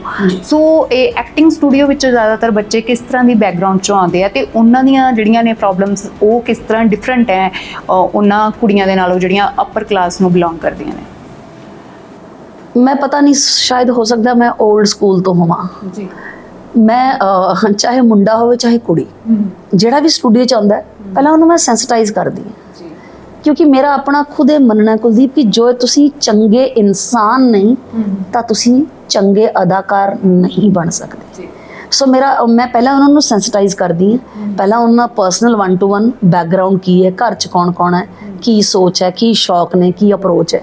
ਫਿਰ ਹੌਲੀ ਹੌਲੀ ਉਹਨਾਂ ਨਾਲ ਕੰਮ ਕਰਦੇ ਹੋਏ ਉਹ ਮੇਰੇ ਸਾਹਮਣੇ ਬਿਲਕੁਲ ਖੁੱਲੀ ਕਿਤਾਬ ਦੀ ਤਰ੍ਹਾਂ ਹੋ ਜਾਂਦੇ ਨੇ। ਫਿਰ ਮੈਂ ਉਹਨਾਂ ਨੂੰ ਸ਼ਾਇਦ ਡਾਇਰੈਕਟ ਵੇ 'ਚ ਤਾਂ ਕਮੈਂਟ ਨਹੀਂ ਕਰਦੀ, ਇਨਡਾਇਰੈਕਟ ਵੇ 'ਚ ਮੈਂ ਉਹਨਾਂ ਦੇ ਸਾਹਮਣੇ ਕੁਝ ਐਸੇ ਐਨਕਾਊਂਟਰ ਕਰਾਨੀ ਹੈ ਜਿਹਦੇ ਨਾਲ ਉਹ ਸੋਚਣ ਲਈ ਮਜਬੂਰ ਹੋ ਜਾਣ। ਹੁਣ ਅਸੀਂ ਥੀਏਟਰ ਕਰਦੇ ਹਾਂ ਤਾਂ ਸਾਈਕੋਲੋਜੀਕਲ ਉਹਨਾਂ ਦੀ ਪ੍ਰੋਬਲਮ ਸਮਝਣੀਆਂ ਹੁੰਦੀਆਂ। ਹੌਲੀ ਹੌਲੀ ਆਰਟ 'ਚ ਇੰਨੀ ਤਾਕਤ ਹੈ ਕੁਲਦੀਪ ਕਿ ਇਹ ਵੱਡੇ ਤੋਂ ਵੱਡੇ ਇਨਸਾਨ ਨੂੰ ਬਦਲ ਸਕਦੀ ਹੈ, ਇੱਕ ਕ੍ਰਿਮੀਨਲ ਨੂੰ ਸਾਧੂ ਬਣਾ ਸਕਦੀ ਹੈ। ਆਰਟ 'ਚ ਔਰ ਥੀਏਟਰ ਆਰਟ 'ਚ ਸਪੈਸ਼ਲੀ ਇੰਨੀ ਤਾਕਤ ਹੈ। ਬੇਸਿਕਲੀ ਪ੍ਰੋਬਲਮ ਕੀ ਹੈ ਕਿ ਇਹਨਾਂ 'ਚ એનર્ਜੀ ਬਹੁਤ ਜ਼ਿਆਦਾ ਹੈ, ਉਹਨੂੰ ਕੰਜ਼ਿਊਮ ਕਰਨ ਦੇ ਸਾਧਨ ਨਹੀਂ ਹੈ। ਜਦੋਂ ਥੀਏਟਰ 'ਚ ਐਂਟਰ ਹੁੰਦੇ ਆ, ਪਹਿਲਾਂ ਤਾਂ 2-3 ਘੰਟੇ ਦੀ ਕਲਾਸ ਹੁੰਦੀ ਹੈ, ਫਿਰ ਉਹ 6 ਘੰਟੇ ਤੋਂ 8 ਘੰਟੇ 'ਚ ਬਦਲ ਜਾਂਦੀ ਹੈ, ਫਿਰ ਉਹਨਾਂ ਦੇ ਜੀਵਨ ਦਾ ਇੱਕ ਅਹਿਮ ਹਿੱਸਾ ਬਣ ਜਾਂਦੀ ਹੈ। ਤੇ ਜਿਹੜੀ ਫਾਲਤੂਗਿਰੀ ਵਾਲੀ એનર્ਜੀ ਹੁੰਦੀ ਹੈ ਉਹ ਸਾਰੀ ਕੰਸਟਰਕਟਿਵ ਹੋ ਜਾਂਦੀ ਹੈ, ਉਹ ਕੰਸਟਰਕਟਿਵ ਹੋ ਕੇ ਕੰਮ 'ਚ ਲੱਗ ਜਾਂਦੀ ਹੈ ਤੇ ਮੈਨੂੰ ਲੱਗਦਾ ਕਿ ਹੌਲੀ ਹੌਲੀ ਉਹਨਾਂ ਦਾ ਜੀਵਨ ਬਦਲ ਦਿੰਦੀ ਹੈ। ਤੇ ਜੇ ਦੇਖਿਆ ਜਾਵੇ, ਜਦੋਂ ਤੁਹਾਡਾ ਸਮਾਂ ਸੀ, ਜਦੋਂ ਤੁਸੀਂ ਐਮਏ ਕੀਤੀ ਜਾਂ ਤੁਸੀਂ ਥੀਏਟਰ ਕਰਦੇ ਸੀ, ਅੱਜ ਤੋਂ 20-25 ਸਾਲ ਪਹਿਲਾਂ ਦੀ ਜੇ ਗੱਲ ਕਰੀਏ, ਤਾਂ ਉਦੋਂ ਜਿਹੜਾ ਥੀਏਟਰ ਕਰਦਾ ਸੀ ਉਹਦੇ ਕੋਲ ਆਪਣੇ ਕਰੀਅਰ ਦੇ ਰਾਹ ਹੁੰਦੇ ਸੀ। ਥੀਏਟਰ ਗਰੁੱਪ ਬਣਾਉਣਾ, ਉਸ ਨੂੰ ਰਨ ਕਰਨਾ, ਜਾਂ ਫਿਰ ਦੂਰਦਰਸ਼ਨ ਤੇ ਕੰਮ ਕਰਨਾ, ਰੇਡੀਓ ਕਰਨਾ, ਔਰ ਵੱਧ ਤੋਂ ਵੱਧ ਅਗਰ ਕੋਈ ਉਸ ਤੋਂ ਲੰਬੀ ਉਡਾਰੀ ਭਰਨਾ ਚਾਹੁੰਦਾ ਤਾਂ ਉਹ ਮੁੰਬਈ ਵਿੱਚ ਜਾ ਕੇ ਉੱਥੇ ਦੀ ਫਿਲਮ ਇੰਡਸਟਰੀ ਵਿੱਚ ਜੁੜ ਜਾਂਦਾ ਸੀ। ਅੱਜ ਦੇ ਜਿਹੜੇ ਨੌਜਵਾਨ ਹੈ ਉਹਨਾਂ ਦੇ ਕੋਲ ਪੰਜਾਬ ਦੀ ਇੰਡਸਟਰੀ ਹੈ, ਫਿਲਮਾਂ ਬਣ ਰਹੀਆਂ ਨੇ, ਟੀਵੀ ਸੀਰੀਅਲ ਬਣ ਰਹੇ ਨੇ, ਔਰ ਇੱਥੋਂ ਤੱਕ ਕਿ ਹੁਣ ਤਾਂ ਪੰਜਾਬੀ OTT ਪਲੇਟਫਾਰਮ ਵੀ ਆ ਗਏ ਨੇ। ਸੋ ਉਹਦੇ ਸੰਦਰਭ ਦੇ ਵਿੱਚ ਜਿਹੜੇ ਹੁਣ ਦੇ ਸਟੂਡੈਂਟ ਤੁਹਾਡੇ ਕੋਲ ਆਉਂਦੇ ਆ ਜਾਂ ਜਿਹੜੇ ਤੁਹਾਡੇ ਨਾਲ ਜੁੜੇ ਹੋਏ ਨੇ ਬੱਚੇ ਲੰਬੇ ਸਮੇਂ ਤੋਂ, ਉਹਨਾਂ ਦੇ ਟਾਰਗੇਟਸ ਕੀ ਹੈ ਹੁਣ ਕਰੀਅਰ ਨੂੰ ਲੈ ਕੇ? ਨੋ ਡਾਊਟ ਕਿ ਬਹੁਤ ਸਾਰੇ ਪਲੇਟਫਾਰਮਸ ਖੁੱਲ ਗਏ ਨੇ। ਇਹ ਜਿੱਥੇ ਹੈ ਨਾ ਪਲੇਟਫਾਰਮਸ ਨੇ ਉਹਨਾਂ ਨੂੰ ਕੰਮ ਦਿੱਤਾ ਜੀ, ਉੱਥੇ ਕਨਫਿਊਜ਼ ਵੀ ਕੀਤਾ। ਹੁਣ ਇੰਸਟੈਂਟ ਕਾਫੀ ਵਾਲਾ ਜ਼ਮਾਨਾ ਆ ਗਿਆ ਜੀ। ਹੁਣ ਉਹਨਾਂ ਸਾਡੇ ਵੇਲਿਆਂ ਵਿੱਚ ਜਿਹੜੇ ਬੱਚੇ ਆਰਟਿਸਟ ਬਣਨ ਲਈ ਆਉਂਦੇ ਸੀ ਉਹ ਇੱਕ ਲੰਬਾ ਸਮਾਂ ਦਿੰਦੇ ਸੀ ਜੀ। ਉਹ ਮੈਂਟਲੀ ਪ੍ਰਿਪੇਅਰ ਹੋ ਕੇ ਆਉਂਦੇ ਸੀ ਕਿ ਅਸੀਂ ਡਿਪਾਰਟਮੈਂਟ 'ਚ ਐਡਮਿਸ਼ਨ ਲੈਣੀ ਹੈ, ਉਸ ਤੋਂ ਬਾਅਦ 2 ਸਾਲ ਪੜ੍ਹਨਾ ਹੈ, 2 ਸਾਲ ਪ੍ਰੈਕਟੀਕਲੀ ਕੰਮ ਕਰਕੇ ਦੇਖਣਾ, 1 ਸਾਲ ਬਾਹਰ ਕੰਮ ਕਰਨਾ, 5 ਸਾਲਾਂ ਬਾਅਦ ਅਸੀਂ ਤੈਅ ਕਰਨਾ ਕਿ ਅਸੀਂ ਕਿੱਥੇ ਸਟੈਂਡ ਕਰਦੇ ਹਾਂ। ਪਰ ਹੁਣ 5 ਮਹੀਨਿਆਂ ਵਿੱਚ ਹੀ ਉਹਨਾਂ ਨੂੰ ਸਟਾਰ ਬਣਨ ਦੀ ਕਾਹਲੀ ਹੋਈ ਹੁੰਦੀ ਹੈ। 5 ਸਾਲ ਤਾਂ ਬਹੁਤ ਦੂਰ ਦੀ ਗੱਲ ਹੈ। ਉਹ ਆਉਂਦੇ ਨੇ, ਆਉਣ ਤੋਂ ਮਹੀਨਾ ਬਾਅਦ ਹੀ ਪੁੱਛਣ ਲੱਗ ਜਾਂਦੇ ਨੇ ਕਿ ਕੋਈ ਸੀਰੀਅਲ ਆ ਗਿਆ, ਆਡੀਸ਼ਨ ਦੇ ਦਈਏ। ਫਿਰ ਮੈਂ ਉਹਨਾਂ ਨੂੰ ਹੌਲੀ ਹੌਲੀ ਦੱਸਦੀ ਹਾਂ ਕਿ ਹਾਲੇ ਤੁਸੀਂ ਤਿਆਰ ਨਹੀਂ ਹੋ, ਜਦੋਂ ਤਿਆਰ ਹੋ ਜਾਓਗੇ ਮੈਂ ਤੁਹਾਨੂੰ ਖੁਦ ਕਹਾਂਗੀ ਕਿ ਤੁਸੀਂ ਤਿਆਰ ਹੋ, ਆਡੀਸ਼ਨ ਬਣਾਓ। ਪ੍ਰੋਬਲਮ ਇਹ ਵੀ ਹੁੰਦੀ ਹੈ ਕਿ ਇੱਕ ਵਾਰ ਜੇ ਕੋਈ ਆਡੀਸ਼ਨ ਦੇ ਦਿੰਦਾ, ਉਹਨੂੰ ਕੰਮ ਮਿਲ ਜਾਂਦਾ ਤਾਂ ਜਿਹੜੀ ਉਹਦੀ ਸਿਖਲਾਈ ਹੈ ਉਹ ਵਿੱਚੇ ਛੁੱਟ ਜਾਂਦੀ ਹੈ ਜੀ। ਕਹਿੰਦੇ ਆ ਪਹਿਲਾਂ ਲਰਨਿੰਗ ਫਿਰ ਅਰਨਿੰਗ। ਜਦੋਂ ਲਰਨਿੰਗ ਦੇ ਵਿੱਚ ਅਰਨਿੰਗ ਘੁਸ ਜਾਂਦੀ ਹੈ ਨਾ ਤਾਂ ਉਹ ਲਰਨਿੰਗ ਨੂੰ ਖਰਾਬ ਕਰ ਦਿੰਦੀ ਹੈ। ਪਹਿਲਾਂ ਸਿੱਖੋ, ਸਮਝੋ ਉਹਨੂੰ ਚੀਜ਼ ਨੂੰ, ਉਸ ਚੀਜ਼ ਲਈ ਤਿਆਰ ਹੋ, ਫਿਰ ਉਸ ਤੋਂ ਬਾਅਦ ਸਾਰੀ ਜ਼ਿੰਦਗੀ ਅਰਨਿੰਗ ਹੀ ਕਰਨੀ। ਫਿਰ ਤਾਂ ਕੋਈ ਸਿਖਾਉਣ ਵਾਲਾ ਹੋਣਾ ਨਹੀਂ, ਸੈਟਾਂ ਤੇ ਕੋਈ ਨਹੀਂ ਸਿਖਾਉਂਦਾ। ਸੋ ਮੈਂ ਉਹਨਾਂ ਨੂੰ ਕਹਿੰਦੀ ਹਾਂ ਕਿ ਤੁਸੀਂ ਆਪਣੇ ਲੈਸਨ ਜਿਹੜੇ ਕਿ ਮੈਂ ਇੱਕ ਲੈਸਨ ਪਲਾਨ ਬਣਾਇਆ ਹੋਇਆ ਕਿ 9 ਰਸਾਂ ਵਿੱਚ ਵੰਡ ਕੇ ਮੈਂ 25 ਲੈਸਨ ਬਣਾਏ ਹੋਏ ਆ। 5 ਲੈਸਨ ਇਹਨਾਂ ਨੇ ਖੁਦ ਕ੍ਰੀਏਟ ਕਰਨੇ ਹੁੰਦੇ ਆ, ਜਿਹਦੇ ਵਿੱਚ ਇਹ ਦੇਖਦੇ ਨੇ ਕਿ ਅਸੀਂ ਕੀ ਸਿੱਖਿਆ, ਤੇ ਉਸ ਤੋਂ ਬਾਅਦ 1 ਜਾਂ 2 ਥੀਏਟਰ ਦੇ ਸਟੇਜ ਪਲੇ ਕਰਨੇ ਹੁੰਦੇ ਨੇ, ਜਿਨ੍ਹਾਂ ਨਾਲ ਇਹਨੂੰ ਪਤਾ ਹੁੰਦਾ ਕਿ ਆਪਣੇ ਸਕਿੱਲਸ ਨੂੰ ਕਿਵੇਂ ਬਰਸ਼ ਅਪ ਕੀਤਾ, ਜਿਹੜੇ ਵੀ ਮੋਨੋਲੋਗ ਕੀਤੇ ਉਹਨਾਂ ਨੂੰ ਅਪਲਾਈ ਕਿੱਦਾਂ ਕਰਨਾ ਹੈ। ਉਹਨਾਂ ਨੂੰ ਅਪਲਾਈ ਕਰਕੇ, ਪ੍ਰੈਕਟੀਕਲੀ ਅਪਲਾਈ ਕਰਕੇ ਇਹਨਾਂ ਨੂੰ ਪਤਾ ਲੱਗਦਾ ਕਿ ਜੋ ਸਿੱਖਿਆ ਸੀ ਉਹ ਐਦਾਂ ਅਪਲਾਈ ਹੁੰਦਾ। ਇਹਨਾਂ ਨੂੰ ਪੰਕਚੁਏਸ਼ਨ ਦਾ ਪਤਾ ਲੱਗਦਾ, ਇਹਨਾਂ ਨੂੰ ਸਪੀਚ ਦਾ ਪਤਾ ਲੱਗਦਾ, ਇਹਨਾਂ ਨੂੰ ਐਕਸਪ੍ਰੈਸ਼ਨ ਦਾ ਪਤਾ ਲੱਗਦਾ, ਬਾਡੀ ਲੈਂਗੁਏਜ ਦਾ, ਮੂਵਮੈਂਟ ਦਾ, ਹਰ ਚੀਜ਼ ਦਾ ਪਤਾ ਲੱਗਦਾ, ਡਿਟੇਲਿੰਗ ਦਾ ਪਤਾ ਚੱਲਦਾ।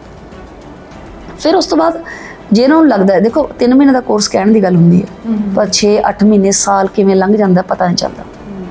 ਉਸ ਤੋਂ ਬਾਅਦ ਜਿਹੜੀ ਤਿਆਰੀ ਹੁੰਦੀ ਹੈ ਉਹ ਇੱਕ ਐਦਾਂ ਦੀ ਬੇਸਿਕ ਤਿਆਰੀ ਹੋ ਜਾਂਦੀ ਹੈ ਕਿ ਤੁਸੀਂ ਕਿਸੇ ਕੈਮਰੇ ਨੂੰ ਫੇਸ ਕਰ ਸਕੋ, ਕਿਸੇ ਮੰਚ ਤੇ ਖੜੇ ਹੋ ਕੇ ਆਪਣੀ ਗੱਲ ਕਹਿ ਸਕੋ, ਆਪਣਾ ਕੌਨਫੀਡੈਂਸ ਦਿਖਾ ਸਕੋ। ਜਿਸ ਲੈਵਲ ਦਾ ਕੰਮ ਇਸ ਟਾਈਮ ਪੰਜਾਬ 'ਚ ਹੋ ਰਿਹਾ ਨਾ, ਉਸ ਲੈਵਲ ਤੇ ਕੰਮ ਕਰਨ ਵਾਸਤੇ ਇਹ ਤਿਆਰ ਹੋ ਜਾਂਦੇ ਨੇ। ਪਰ ਜਿਹੜੇ ਲੰਬੇ ਸਮੇਂ ਤੱਕ ਕੰਮ ਕਰਦੇ ਨੇ, ਫਿਰ ਉਹ ਹੋਰ ਤਿਆਰੀ ਉਹ ਚੱਲਦੀ ਰਹਿੰਦੀ ਹੈ। ਤੇ ਜਦੋਂ ਤੁਸੀਂ ਆਏ ਸੀ ਚੰਡੀਗੜ੍ਹ ਦੇ ਵਿੱਚ ਨਾ, ਉਦੋਂ ਪੰਜਾਬੀ ਰੰਗਮੰਚ ਦੀ ਇੱਕ ਹੋਰ ਸਥਿਤੀ ਸੀ। ਹੁਣ ਤੁਸੀਂ ਲਗਾਤਾਰ 25 ਸਾਲ ਤੋਂ ਇੱਥੇ ਜੁੜੇ ਹੋਏ ਹੋ। ਸੋ ਇਸ ਵੇਲੇ ਜਿਹੜਾ ਚੰਡੀਗੜ੍ਹ ਦੇ ਵਿੱਚ ਥੀਏਟਰ ਹੋ ਰਿਹਾ ਹੈ, ਉੱਥੇ ਪੰਜਾਬੀ ਥੀਏਟਰ ਦੀ ਕੀ ਸਥਿਤੀ ਹੈ? ਸੱਚ ਪੁੱਛੋ ਤਾਂ ਚੰਡੀਗੜ੍ਹ ਵਿੱਚ ਜ਼ਿਆਦਾ ਹਿੰਦੀ ਰੰਗਮੰਚ ਜਿਹੜਾ ਹੈਗਾ ਉਹ ਹੁੰਦਾ ਤੇ ਹੋ ਰਿਹਾ, ਕਿਉਂਕਿ ਜਿਹੜੇ ਬੱਚੇ ਪੜ੍ਹ ਕੇ ਆ ਰਹੇ ਬਾਹਰਲੇ ਡਿਪਾਰਟਮੈਂਟਸ ਤੋਂ, ਜ਼ਿਆਦਾਤਰ ਉਹਨਾਂ ਦੀ ਬੈਕਗ੍ਰਾਉਂਡ ਹਿੰਦੀ ਹੈ, ਤੇ ਚੰਡੀਗੜ੍ਹ 'ਚ ਥੀਏਟਰ ਕਰਨ ਵਾਲੇ ਬੱਚੇ ਵੀ ਹਿੰਦੀ ਨੇ। 6-7 ਗਰੁੱਪਸ ਨੂੰ ਤਾਂ ਮੈਂ ਜਾਣਦਾ ਜਿਹੜੇ ਹਿੰਦੀ 'ਚ ਥੀਏਟਰ ਕਰਦੇ ਆ। ਪੰਜਾਬੀ 'ਚ ਥੀਏਟਰ ਕਰਨ ਵਾਲੇ ਚੰਡੀਗੜ੍ਹ ਦੇ ਚੁਗਿਰਦੇ ਵਿੱਚ ਸਾਹਿਬ ਸਿੰਘ, ਅਨੀਤਾ ਸ਼ਬਦੀਸ਼ ਤੇ ਮੈਂ ਸੀ। ਕਦੇ ਕਦੇ TFT ਵੀ ਕਰ ਲੈਂਦਾ ਪੰਜਾਬੀ ਪਲੇ, ਜਾਂ ਕੋਈ ਟਾਵਾਂ ਜਿਨ੍ਹਾਂ ਦੀ ਭਾਸ਼ਾ ਨਹੀਂ ਹੈ ਇਹ, ਪਰ ਸੋਚਿਆ ਚਲੋ ਇੱਕ ਪੰਜਾਬੀ ਪਲੇ ਵੀ ਕਰ ਲੈਂਦੇ ਆ, ਜਾਂ ਕੋਈ ਲਾਈਟ ਐਂਡ ਸਾਊਂਡ ਕਰ ਲੈਂਦੇ ਆ। ਮੈਂ ਲਾਈਟ ਐਂਡ ਸਾਊਂਡ ਨੂੰ ਸੋਚਦੀ ਹਾਂ ਵੀ ਉਹ ਪਲੇ ਨਹੀਂ ਮੰਨਦੀ, ਮੈਂ ਕਹਿੰਦੀ ਉਹ ਪਲੇ ਦੇ ਰੂਪ ਵਿੱਚ ਇੱਕ ਪਲੇ ਦਾ ਇੱਕ ਹਿੱਸਾ ਹੈ, ਪਰ ਉਹਦੇ ਵਿੱਚ ਤੁਸੀਂ ਪਲੇ ਨਹੀਂ ਕਹਿ ਸਕਦੇ ਉਹਨੂੰ, ਨਾਟਕ ਨਹੀਂ ਕਹਿ ਸਕਦੇ ਉਸ ਨੂੰ। ਫਿਰ ਜਦੋਂ ਉਹ ਤਿਆਰ ਕਰਦੇ ਨੇ ਤਾਂ ਫਿਰ ਸਮੇਂ ਦੇ ਨਾਲ ਨਾਲ ਸਾਹਿਬ ਸਿੰਘ ਨੇ ਸੋਲੋ ਕਰਨੀ ਸ਼ੁਰੂ ਕਰ ਦਿੱਤੀਆਂ, ਅਨੀਤਾ ਸ਼ਬਦੀਸ਼ ਜੀ ਵੀ ਕਾਫੀ ਸੋਲੋ ਕਰਦੇ ਨੇ। ਤੇ ਐਸੇ ਮਾਹੌਲ 'ਚ ਮੈਂ ਆਪਣੇ ਆਪ ਨੂੰ ਕਾਫੀ ਇਕੱਲਾ ਮਹਿਸੂਸ ਕਰਦੀ ਹਾਂ ਕਿ ਮੈਨੂੰ ਲੱਗਦਾ ਕਿ ਮੈਂ ਹੀ ਜ਼ੋਰ ਲਾਉਣ ਲੱਗੀ ਹੋਈ ਹਾਂ। ਮੈਂ ਕੋਸ਼ਿਸ਼ ਕਰਦੀ ਹਾਂ ਕਿ 5-7 ਬੱਚੇ ਹੋਣ, ਪਰ ਹੌਲੀ ਹੌਲੀ ਹੁੰਦਾ ਇੱਦਾਂ ਹੀ ਕਿ ਇੱਕ ਬੜੀ ਲੰਬੀ ਕਾਸਟ ਤਿਆਰ ਹੋ ਜਾਂਦੀ, ਜਿਸ ਨਾਲ ਮੈਨੂੰ ਲੱਗਦਾ ਕਿ ਇਹ ਕੀ ਹੋ ਗਿਆ। ਕਿਉਂਕਿ ਤੁਹਾਨੂੰ ਪਤਾ ਹੀ ਹੈ ਕਿ ਪੰਜਾਬ ਸਰਕਾਰਾਂ ਕੋਲ ਕਲਚਰ ਵਾਸਤੇ ਪੈਸਾ ਨਹੀਂ ਹੈ, ਵਿਭਾਗਾਂ ਕੋਲ ਪੈਸਾ ਨਹੀਂ ਹੈ। ਚੰਡੀਗੜ੍ਹ ਸੰਗੀਤ ਨਾਟਕ ਅਕੈਡਮੀ ਜਾਂ NZCC ਦੀ ਸਪੋਰਟ ਨਾਲ ਅਸੀਂ ਨਾਟਕ ਕਰਦੇ ਹਾਂ, ਪਰ ਜ਼ਿਆਦਾ ਦੂਰ ਤੱਕ ਨਹੀਂ ਜਾ ਸਕਦੇ ਕਿਉਂਕਿ ਕਾਸਟ ਵੱਡੀ ਹੋ ਜਾਂਦੀ ਹੈ। ਪਰ ਮੈਨੂੰ ਲੱਗਦਾ ਹੁੰਦਾ ਕਿ ਜੇ ਮੈਂ ਵੀ ਛੋਟੀ ਕਾਸਟ 2 ਲੋਕਾਂ ਦੇ ਇੱਕ ਪਾਤਰੀ ਕਰਨਾ ਸ਼ੁਰੂ ਕਰਦਾ, ਤੁਸੀਂ ਦੱਸੋ ਫਿਰ ਥੀਏਟਰ ਕਮਿਊਨਿਟੀ ਤੇ ਹੌਲੀ ਹੌਲੀ ਸ਼ਰਿੰਕ ਹੋ ਜਾਏਗੀ ਨਾ, ਸਪੈਸ਼ਲੀ ਪੰਜਾਬੀ। ਸੋ ਮੈਂ ਜਿਹੜੇ ਹਿੰਦੀ ਭਾਸ਼ੀ ਲੋਕ ਵੀ ਆਉਂਦੇ ਉਹਨਾਂ ਨੂੰ ਪੰਜਾਬੀ ਸਿਖਾਉਂਦੀ ਹਾਂ, ਉਹਨਾਂ ਨੂੰ ਇਹ ਕਹਿੰਦੀ ਹਾਂ ਕਿ ਇੱਥੇ ਪੰਜਾਬੀ ਇੰਡਸਟਰੀ ਹੈ, ਪੰਜਾਬੀ ਸਿੱਖ ਲਓ। ਇਸੇ ਬਹਾਨੇ ਉਹ ਮੇਰੇ ਨਾਲ ਪੰਜਾਬੀ ਥੀਏਟਰ ਨੂੰ ਕੰਟਰੀਬਿਊਟ ਕਰ ਦਿੰਦੇ ਨੇ, ਪੰਜਾਬੀ ਭਾਸ਼ਾ ਨਾਲ ਆਪਣੇ ਸਕਿੱਲ ਬਰਸ਼ ਅਪ ਕਰ ਲੈਂਦੇ ਨੇ, ਤੇ ਪੰਜਾਬੀ ਵਿੱਚ ਇੱਥੇ ਲੋਕਲ ਬਹੁਤ ਸਾਰਾ ਕੰਮ ਵੀ ਕਰ ਲੈਂਦੇ ਨੇ। ਕਿਉਂਕਿ ਹਿੰਦੀ ਵਿੱਚ ਕੰਮ ਕਰਨ ਤੋਂ ਬਾਅਦ ਜੇ ਤੁਸੀਂ ਟੈਲੀਵਿਜ਼ਨ ਜਾਂ ਫਿਲਮ ਕਰਨੀ ਹੈ, you have to go to Bombay, ਤੁਹਾਨੂੰ ਇੱਥੇ ਕੰਮ ਨਹੀਂ ਮਿਲਣਾ। ਇੱਥੇ ਸਿਰਫ ਉਹਨਾਂ ਦੀ ਕਾਸਟਿੰਗ ਹੁੰਦੀ ਹੈ ਹਿੰਦੀ 'ਚ ਜਿਹੜਾ ਬਚਿਆ ਖੁਚਿਆ ਹੁੰਦਾ ਹੈ, ਮੇਨ ਕਾਸਟਿੰਗ ਸਾਰੀ ਮੁੰਬਈ ਹੁੰਦੀ ਹੈ। ਮੈਂ ਤੁਹਾਨੂੰ ਸਵਾਲ ਕਰਨਾ ਹੀ ਸੀ ਕਿ ਤੁਹਾਡੇ ਤੋਂ ਬਿਨਾ ਪੰਜਾਬੀ ਰੰਗਮੰਚ ਨੂੰ ਕਿਸ ਨੇ ਸੰਭਾਲਿਆ ਹੋਇਆ ਚੰਡੀਗੜ੍ਹ ਵਿੱਚ, ਪਰ ਤੁਸੀਂ ਉਹ ਜਵਾਬ ਦੇ ਚੁੱਕੇ ਹੋ ਹੈ ਨਾ, ਅਨੀਤਾ ਸ਼ਬਦੀਸ਼ ਔਰ ਡਾਕਟਰ ਸਾਹਿਬ ਸਿੰਘ ਦਾ ਨਾਮ ਲੈ ਚੁੱਕੇ ਹੋ। ਸੋ ਇਸ ਵੇਲੇ ਫਿਰ ਪੰਜਾਬ ਦੇ ਵਿੱਚ ਓਵਰਆਲ ਪੰਜਾਬੀ ਥੀਏਟਰ ਦੀ ਜਿਹੜੀ ਹੈ ਉਹ ਸਥਿਤੀ ਕਿਸ ਤਰ੍ਹਾਂ ਦੀ ਹੈ? ਤੁਸੀਂ ਉਸ ਨੂੰ ਕਿਵੇਂ ਦੇਖਦੇ ਹੋ ਕਿ ਉਹਦਾ ਫਿਊਚਰ ਕਿਸ ਤਰ੍ਹਾਂ ਦਾ ਹੈ, ਜਾਂ ਉਹਦੇ ਵਿੱਚ ਪਹਿਲਾਂ ਤੋਂ ਹੁਣ ਤੱਕ ਕਿਹੜੀਆਂ ਤਬਦੀਲੀਆਂ ਆ ਚੁੱਕੀਆਂ ਨੇ? ਜੀ, ਜਿਵੇਂ ਕਿ ਤੁਹਾਨੂੰ ਪਤਾ ਹੀ ਹੈ ਕਿ ਚੰਡੀਗੜ੍ਹ ਤੋਂ ਇਲਾਵਾ ਅੰਮ੍ਰਿਤਸਰ ਥੀਏਟਰ ਦਾ ਗੜ੍ਹ ਹੈ ਜੀ। ਉੱਥੇ ਕੇਵਲ ਧਾਲੀਵਾਲ ਲੰਬੇ ਸਮੇਂ ਤੋਂ ਰੰਗਮੰਚ ਕਰਦੇ ਆ ਰਹੇ ਨੇ। ਉਹ ਇਕੱਲੇ ਨਹੀਂ, ਹੋਰ ਵੀ ਬਹੁਤ ਸਾਰੇ ਐਸੇ ਗਰੁੱਪਸ ਨੇ। ਅਨੀਤਾ ਦੇਵਗਨ ਹੋਰਾਂ ਦਾ ਗਰੁੱਪ ਹੈ, ਸਾਂਗੀ ਹੋਰਾਂ ਦਾ ਗਰੁੱਪ ਹੈ, ਜਤਿੰਦਰ ਬਰਾੜ ਜੀ ਦਾ ਗਰੁੱਪ ਹੈ, ਜਗਦੀਸ਼ ਸਚਦੇਵਾ ਜੀ ਦਾ ਗਰੁੱਪ ਹੈ। ਹੋਰ ਵੀ ਬੜੇ youngsters national school of drama ਤੋਂ ਪੜ੍ਹ ਕੇ ਵੀ ਕੁਝ ਲੋਕ ਆਏ ਜਿਹੜੇ ਉੱਥੇ ਥੀਏਟਰ ਕਰ ਰਹੇ ਨੇ। ਸੋ 10-15 ਗਰੁੱਪ ਪੰਜਾਬੀ ਰੰਗਮੰਚ ਨੂੰ ਸਾਂਭੀ ਬੈਠੇ ਆ ਅੰਮ੍ਰਿਤਸਰ ਦੇ ਵਿੱਚ, ਜਿਹੜੇ ਲਗਾਤਾਰ ਰੰਗਮੰਚ ਕਰ ਰਹੇ ਨੇ। ਤੇ ਹੁਣ ਤਾਂ ਪੰਜਾਬੀ 'ਚ ਤਾਂ ਨਾ ਸੀ, ਪਰ ਰੰਗਮੰਚ ਕਰ ਰਿਹਾ, ਅੰਕੁਰ ਕਰ ਰਿਹਾ ਜਲੰਧਰ ਦੇ ਵਿੱਚ, ਤੇ ਪਟਿਆਲਾ ਵਿੱਚ ਵੀ 4-5 ਗਰੁੱਪਸ ਨੇ ਜਿਹੜੇ ਰੈਗੂਲਰ ਥੀਏਟਰ ਕਰਦੇ ਨੇ, ਕਦੇ ਪੰਜਾਬੀ ਕਦੇ ਹਿੰਦੀ ਵਿੱਚ। ਵਿਭਾਗ ਨੇ ਬਹੁਤ ਸਾਰੇ, ਮੈਨੂੰ ਪਤਾ ਨਹੀਂ ਵਿਭਾਗਾਂ ਦਾ, ਮੈਨੂੰ ਅੰਮ੍ਰਿਤਸਰ ਦੇ ਵਿਭਾਗਾਂ ਦਾ ਨਹੀਂ ਪਤਾ ਕਿ ਉਹ ਨਾਟਕ ਪੰਜਾਬੀ 'ਚ ਕਰਦੇ ਨੇ ਕਿ ਹਿੰਦੀ 'ਚ ਕਰਦੇ ਨੇ, ਉਹਨਾਂ ਦੀ ਕੀ ਕੰਟਰੀਬਿਊਸ਼ਨ ਹੈ। ਪਰ ਹਾਂ, ਕੁਝ ਪ੍ਰਾਈਵੇਟ ਗਰੁੱਪਸ ਹੈਗੇ ਨੇ ਬਹੁਤ ਸਾਰੇ ਜਿਹੜੇ ਪੰਜਾਬੀ ਰੰਗਮੰਚ ਨੂੰ ਸਾਂਭੀ ਬੈਠੇ ਨੇ। ਤੇ ਨਾਟਸ਼ਾਲਾ ਵਿੱਚ ਲਗਾਤਾਰ ਤੁਸੀਂ ਦੇਖੋ ਕਿ ਟਿਕਟ ਤੇ ਥੀਏਟਰ ਹੋ ਰਿਹਾ ਪੰਜਾਬੀ। ਤੇ ਕੇਵਲ ਭਾਤਾ ਮੈਨੂੰ ਲੱਗਦਾ ਸਾਲ 'ਚ 4 ਡਰਾਮੇ ਕਰਦੇ ਹੀ ਹੈ ਐਟਲੀਸਟ, ਤੇ ਉਹਨਾਂ ਨੂੰ ਲੈ ਕੇ ਘੁੰਮਦੇ ਵੀ ਹੈ ਕਿਉਂਕਿ ਉਹ ਨੈਸ਼ਨਲ ਸਕੂਲ ਆਫ ਡਰਾਮਾ ਦੇ ਐਲੀਮਨੀ ਹੈ, ਤੇ ਉਹ ਆਪਣੇ ਬੱਚਿਆਂ ਨੂੰ ਸਪੋਰਟ ਕਰਦੇ ਨੇ, ਉਹਨਾਂ ਨੂੰ ਪਲੇਟਫਾਰਮ ਵੀ ਦਿੰਦੇ ਨੇ। ਜਿਹੜੇ ਵਿਸ਼ਿਆਂ ਵਿੱਚ ਉਹ ਕਿਸ ਤਰ੍ਹਾਂ ਦੀਆਂ ਤਬਦੀਲੀਆਂ ਤੁਹਾਨੂੰ ਲੱਗਦਾ ਆਈਆਂ, ਜਾਂ ਤੁਹਾਨੂੰ ਲੱਗਦਾ ਕਿ ਤਕਨੀਕੀ ਤੌਰ ਤੇ ਜਿਹੜਾ ਪੰਜਾਬੀ ਰੰਗਮੰਚ ਉਹ ਕਿੰਨਾ ਕੁ ਡਿਵੈਲਪ ਹੋ ਚੁੱਕਿਆ ਹੈ? ਮੈਨੂੰ ਲੱਗਦਾ ਟੈਕਨੀਕਸ 'ਚ ਵੀ ਬਹੁਤ ਜ਼ਿਆਦਾ ਚੇਂਜਸ ਆਈਆਂ ਜੀ, ਕਿਉਂਕਿ ਪੰਜਾਬੀ ਰੰਗਮੰਚ ਕਦੇ ਕਿਸ ਤੋਂ ਪਿੱਛੇ ਨਹੀਂ ਰਿਹਾ। ਕੁਲਦੀਪ, ਪੰਜਾਬੀ ਰੰਗਮੰਚ ਤਾਂ ਗਰੀਬ ਨਹੀਂ ਹੈਗਾ, ਹਮੇਸ਼ਾ ਉਹਦਾ ਵਿਰਸਾ ਅਮੀਰ ਰਿਹਾ। ਤੇ ਪੰਜਾਬੀ ਰੰਗਕਰਮ ਕਰਨ ਵਾਲਿਆਂ ਦੀ ਖੁਸ਼ਕਿਸਮਤੀ ਹੈ ਕਿ ਪੰਜਾਬੀ ਰੰਗਮੰਚ ਨੂੰ ਉਹਨਾਂ ਨੇ ਸਾਂਭਿਆ ਜਿਨ੍ਹਾਂ ਕੋਲ ਰੰਗਮੰਚ ਦੇ ਨਾਲ ਨਾਲ ਨੌਕਰੀਆਂ ਵੀ ਸੀ। ਸੋ ਇਸ ਕਰਕੇ ਉਹਨਾਂ ਨੇ ਥੋੜ੍ਹਾ ਦਾ ਸਾਹਮਣਾ ਬਹੁਤਾ ਜ਼ਿਆਦਾ ਨਹੀਂ ਕੀਤਾ। ਟੋਨੀ ਬਾਤਿਸ਼ ਵਰਗੇ ਕੁਝ ਲੋਕ ਹੈਗੇ ਵੀ ਨੇ ਬਠਿੰਡੇ ਵਾਲੀ ਸਾਈਡ ਤੇ, ਜਿਵੇਂ ਉਹ ਕੀਰਤੀ ਕਿਰਪਾਲ ਵੀ ਥੀਏਟਰ ਕਰ ਰਿਹਾ, ਜਿਨ੍ਹਾਂ ਨੂੰ ਥੋੜ੍ਹੇ ਬਹੁਤ ਪੈਸਿਆਂ ਦੀ ਕਮੀ ਹੋਈ। ਦਿੱਲੀ 'ਚ ਵੀ ਕੁਝ ਲੋਕ ਨੇ ਜਿਵੇਂ ਰਵੀ ਤਨੇਜਾ ਜੀ ਨੇ, ਸਿੱਧੂ ਸਾਹਿਬ ਨੇ ਸੀਗੇ, ਉਹ ਰੰਗਮੰਚ ਕਰ ਰਹੇ ਸੀ, ਪੰਜਾਬੀ ਰੰਗਮੰਚ ਕਰ ਰਹੇ ਸੀ ਕਾਫੀ ਦੇਰ ਤੋਂ।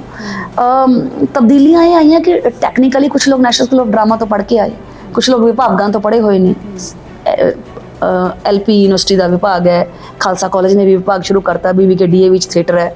ਤੇ ਅੰਮ੍ਰਿਤਸਰ 'ਚ ਤਾਂ ਜ਼ਿਆਦਾਤਰ ਲੋਕ ਟ੍ਰੇਨਡ ਹੀ ਨੇ ਤੇ ਉਹ ਟੈਕਨੀਕਸ ਦਾ ਇਸਤੇਮਾਲ ਕਰਦੇ ਨੇ ਅਲੱਗ-ਅਲੱਗ। ਔਰ ਨਾਟਸ਼ਾਲਾ ਇੱਕ ਐਸੀ ਖੂਬਸੂਰਤ ਜਗ੍ਹਾ ਜਿਹੜੀ ਟੈਕਨੀਕਲੀ ਬੜੀ ਰਿਚ ਹੈ ਤੇ ਉਹਨਾਂ ਨੂੰ ਆਪਣੀ ਟੈਕਨੀਕਲਿਟੀਜ਼ ਨਾਲ ਖੇਲਣ ਦਾ ਮੌਕਾ ਮਿਲ ਰਿਹਾ ਹੈ।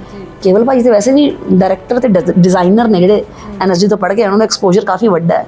ਤੇ ਸਾਡੇ ਸ਼ਹਿਰ ਦੇ ਵਿੱਚ ਵੀ ਇਸ ਕਿਸਮ ਦੇ ਤਜਰਬੇ ਹੁੰਦੇ ਨੇ। ਸਾਹਿਬ ਸਿੰਘ ਵੀ ਆਪਣੀ ਸੋਲੋ ਕਰਨ ਲਈ ਆਪਣਾ ਸੈਟ ਡਿਜ਼ਾਈਨ ਕਰਾਉਂਦੇ ਨੇ, ਟੈਕਨੀਕਸ ਦਾ ਇਸਤੇਮਾਲ ਕਰਦੇ ਨੇ, ਲੇਟੈਸਟ ਜਿਹੜੀਆਂ ਹੁੰਦੀਆਂ ਨੇ। ਅਨੀਤਾ ਸ਼ਬਦੀਸ਼ ਵੀ ਟੈਕਨੀਕਸ ਦਾ ਇਸਤੇਮਾਲ ਕਰਦੇ, ਤੇ ਅਸੀਂ ਵੀ ਕੋਸ਼ਿਸ਼ ਕਰਦੇ ਹਾਂ ਕਿ ਅਸੀਂ ਅਲੱਗ-ਅਲੱਗ ਥਿਊਰੀਜ਼ ਤੇ ਬੇਸਡ ਥੀਏਟਰ ਕਰੀਏ, ਅਲੱਗ-ਅਲੱਗ ਵਿਸ਼ਿਆਂ ਨਾਲ ਖੇਡੀਏ। ਜਦੋਂ ਪੈਸਾ ਹੋਏਗਾ, ਬਾਕੀ ਇਕਨੋਮਿਕਲ ਫੈਕਟਰਸ ਵੀ ਹੁੰਦੇ ਨੇ। ਜਿੰਨਾ ਪੈਸਾ ਹੁੰਦਾ ਹੈ, ਹੁਣ ਜਿਹੜੇ ਨੈਸ਼ਨਲ ਸਕੂਲ ਆਫ ਡਰਾਮਾ ਦਾ ਜੇ ਬਜਟ 10 ਲੱਖ ਰੁਪਏ ਸੈੱਟ ਦਾ ਹੈ, ਉਹਦੀ ਬਰਾਬਰੀ ਤਾਂ ਨਹੀਂ ਕਰ ਸਕਦੇ, ਲੇਕਿਨ ਕੋਸ਼ਿਸ਼ ਕਰਦੇ ਹਾਂ ਕਿ ਕਿਸੇ ਤਰ੍ਹਾਂ ਦੀ ਤਕਨੀਕੀ ਕਮੀ ਨਾ ਰਹਿ ਜਾਏ। ਜੀ ਤੁਸੀਂ ਪੰਜਾਬ ਤੋਂ ਬਿਨਾਂ ਜਾਂ ਹਿੰਦੁਸਤਾਨ ਦੇ ਵੱਖ-ਵੱਖ ਸ਼ਹਿਰਾਂ ਤੋਂ ਬਿਨਾਂ ਕੈਨੇਡਾ ਵਿੱਚ ਵੀ ਰੰਗਮੰਚ ਕਰਕੇ ਆਏ ਹੋ, ਸੋ ਉੱਥੇ ਦੀ ਜਿਹੜੀ ਆਡੀਅנס ਹੈ ਉਹਦਾ ਰਿਸਪੌਂਸ ਪੰਜਾਬੀ ਨਾਟਕਾਂ ਲਈ ਕਿਸ ਤਰ੍ਹਾਂ ਦਾ ਰਹਿੰਦਾ ਹੈ, ਤੇ ਇਹ ਜਿਹੜਾ ਤੁਹਾਡਾ ਵੀ ਉੱਥੇ ਰੰਗਮੰਚ ਕਰਨ ਦਾ ਉਹ ਐਕਸਪੀਰੀਅੰਸ ਕਿਸ ਤਰ੍ਹਾਂ ਦਾ ਰਿਹਾ, ਉਹਦੇ ਬਾਰੇ ਜ਼ਰੂਰ ਕੁਝ ਸਾਂਝਾ ਕਰੋ। ਕੁਲਦੀਪ, ਮੈਂ ਸਿਰਫ ਕੈਨੇਡਾ 'ਚ ਹੀ ਨਹੀਂ, ਕੀਨੀਆ 'ਚ ਨੈਰੋਬੀ ਜਿਹਨੂੰ ਕਹਿੰਦੇ ਆ ਜੀ, ਉੱਥੇ ਵੀ ਇੱਕ ਨਾਟਕ ਦੀ ਕਹਿ ਸਕਦੇ ਕਿ ਡਰਾਮੈਟਿਕ ਰੀਡਿੰਗ ਕੀਤੀ ਸੀ ਜੀ। ਬਹੁਤ ਕਮਾਲ ਦਾ ਤਜਰਬਾ ਸੀਗਾ। 500 ਦੇ ਆਸ-ਪਾਸ ਦੀ ਆਡੀਅנס ਸੀਗੀ ਤੇ ਆਡੀਅנס ਨੇ ਬਹੁਤ ਇੰਜੋਏ ਕੀਤਾ, ਕਿਉਂਕਿ ਅਸੀਂ ਸਾਰੇ ਨਾਟਕ ਨੂੰ ਡਰਾਮੈਟਿਕਲੀ ਪੜ੍ਹਿਆ ਵਿਦ ਮਿਊਜ਼ਿਕ ਐਂਡ ਲਾਈਟਿੰਗ, ਤੇ ਲੋਕਾਂ ਨੇ ਬਹੁਤ ਇੰਜੋਏ ਕੀਤਾ। ਬਾਕੀ ਕੈਨੇਡਾ 'ਚ ਤਾਂ ਬਿਲਕੁਲ ਕਲੀਅਰ ਹੈ ਮਾਮਲਾ ਕਿ ਅਸੀਂ ਉੱਥੇ ਕਾਮੇਡੀ ਥੀਏਟਰ ਕੀਤਾ, 2-2.5 ਘੰਟੇ ਦਾ ਨਾਟਕ, ਤੇ ਮੈਂ ਉਸ ਨਾਟਕ ਨੂੰ ਡਾਇਰੈਕਟ ਵੀ ਕੀਤਾ। ਗੁਰਚੇਤ ਚਿੱਤਰਕਾਰ ਤੇ ਹੋਰ ਜਿਹੜੇ ਉਹਨਾਂ ਦੇ ਕੰਟੈਂਪਰੇਰੀ ਨੇ ਕਾਮੇਡੀਅਨਸ, ਉਹਨਾਂ ਨਾਲ ਥੀਏਟਰ ਕੀਤਾ। ਸ਼ੋਅ ਤੇ ਹਾਊਸਫੁੱਲ ਸੀਗੇ, ਇਹ 'ਚ ਕੋਈ ਦੋ ਰਾਏ ਨਹੀਂ ਹੈ। ਕਿਸੇ ਜਗ੍ਹਾ ਤੇ ਅਸੀਂ ਇੱਕ ਦਿਨ 'ਚ 2 ਸ਼ੋਅ ਵੀ ਕੀਤੇ, ਤੇ ਉੱਥੋਂ ਦੇ ਲੋਕ ਜਿਹੜੇ ਮਿਹਨਤਾਂ ਕਰਦੇ ਨੇ ਉਹ ਸੋਚਦੇ ਨੇ ਕਿ ਜੇ ਸ਼ਾਮ ਨੂੰ ਜਾਂ ਕਿਸੇ ਵੀਕਐਂਡ ਦੇ ਥੀਏਟਰ ਦੇਖਿਆ ਜਾਵੇ ਤਾਂ ਸਾਨੂੰ ਥੋੜ੍ਹਾ ਜਿਹਾ ਹਸਾਓ।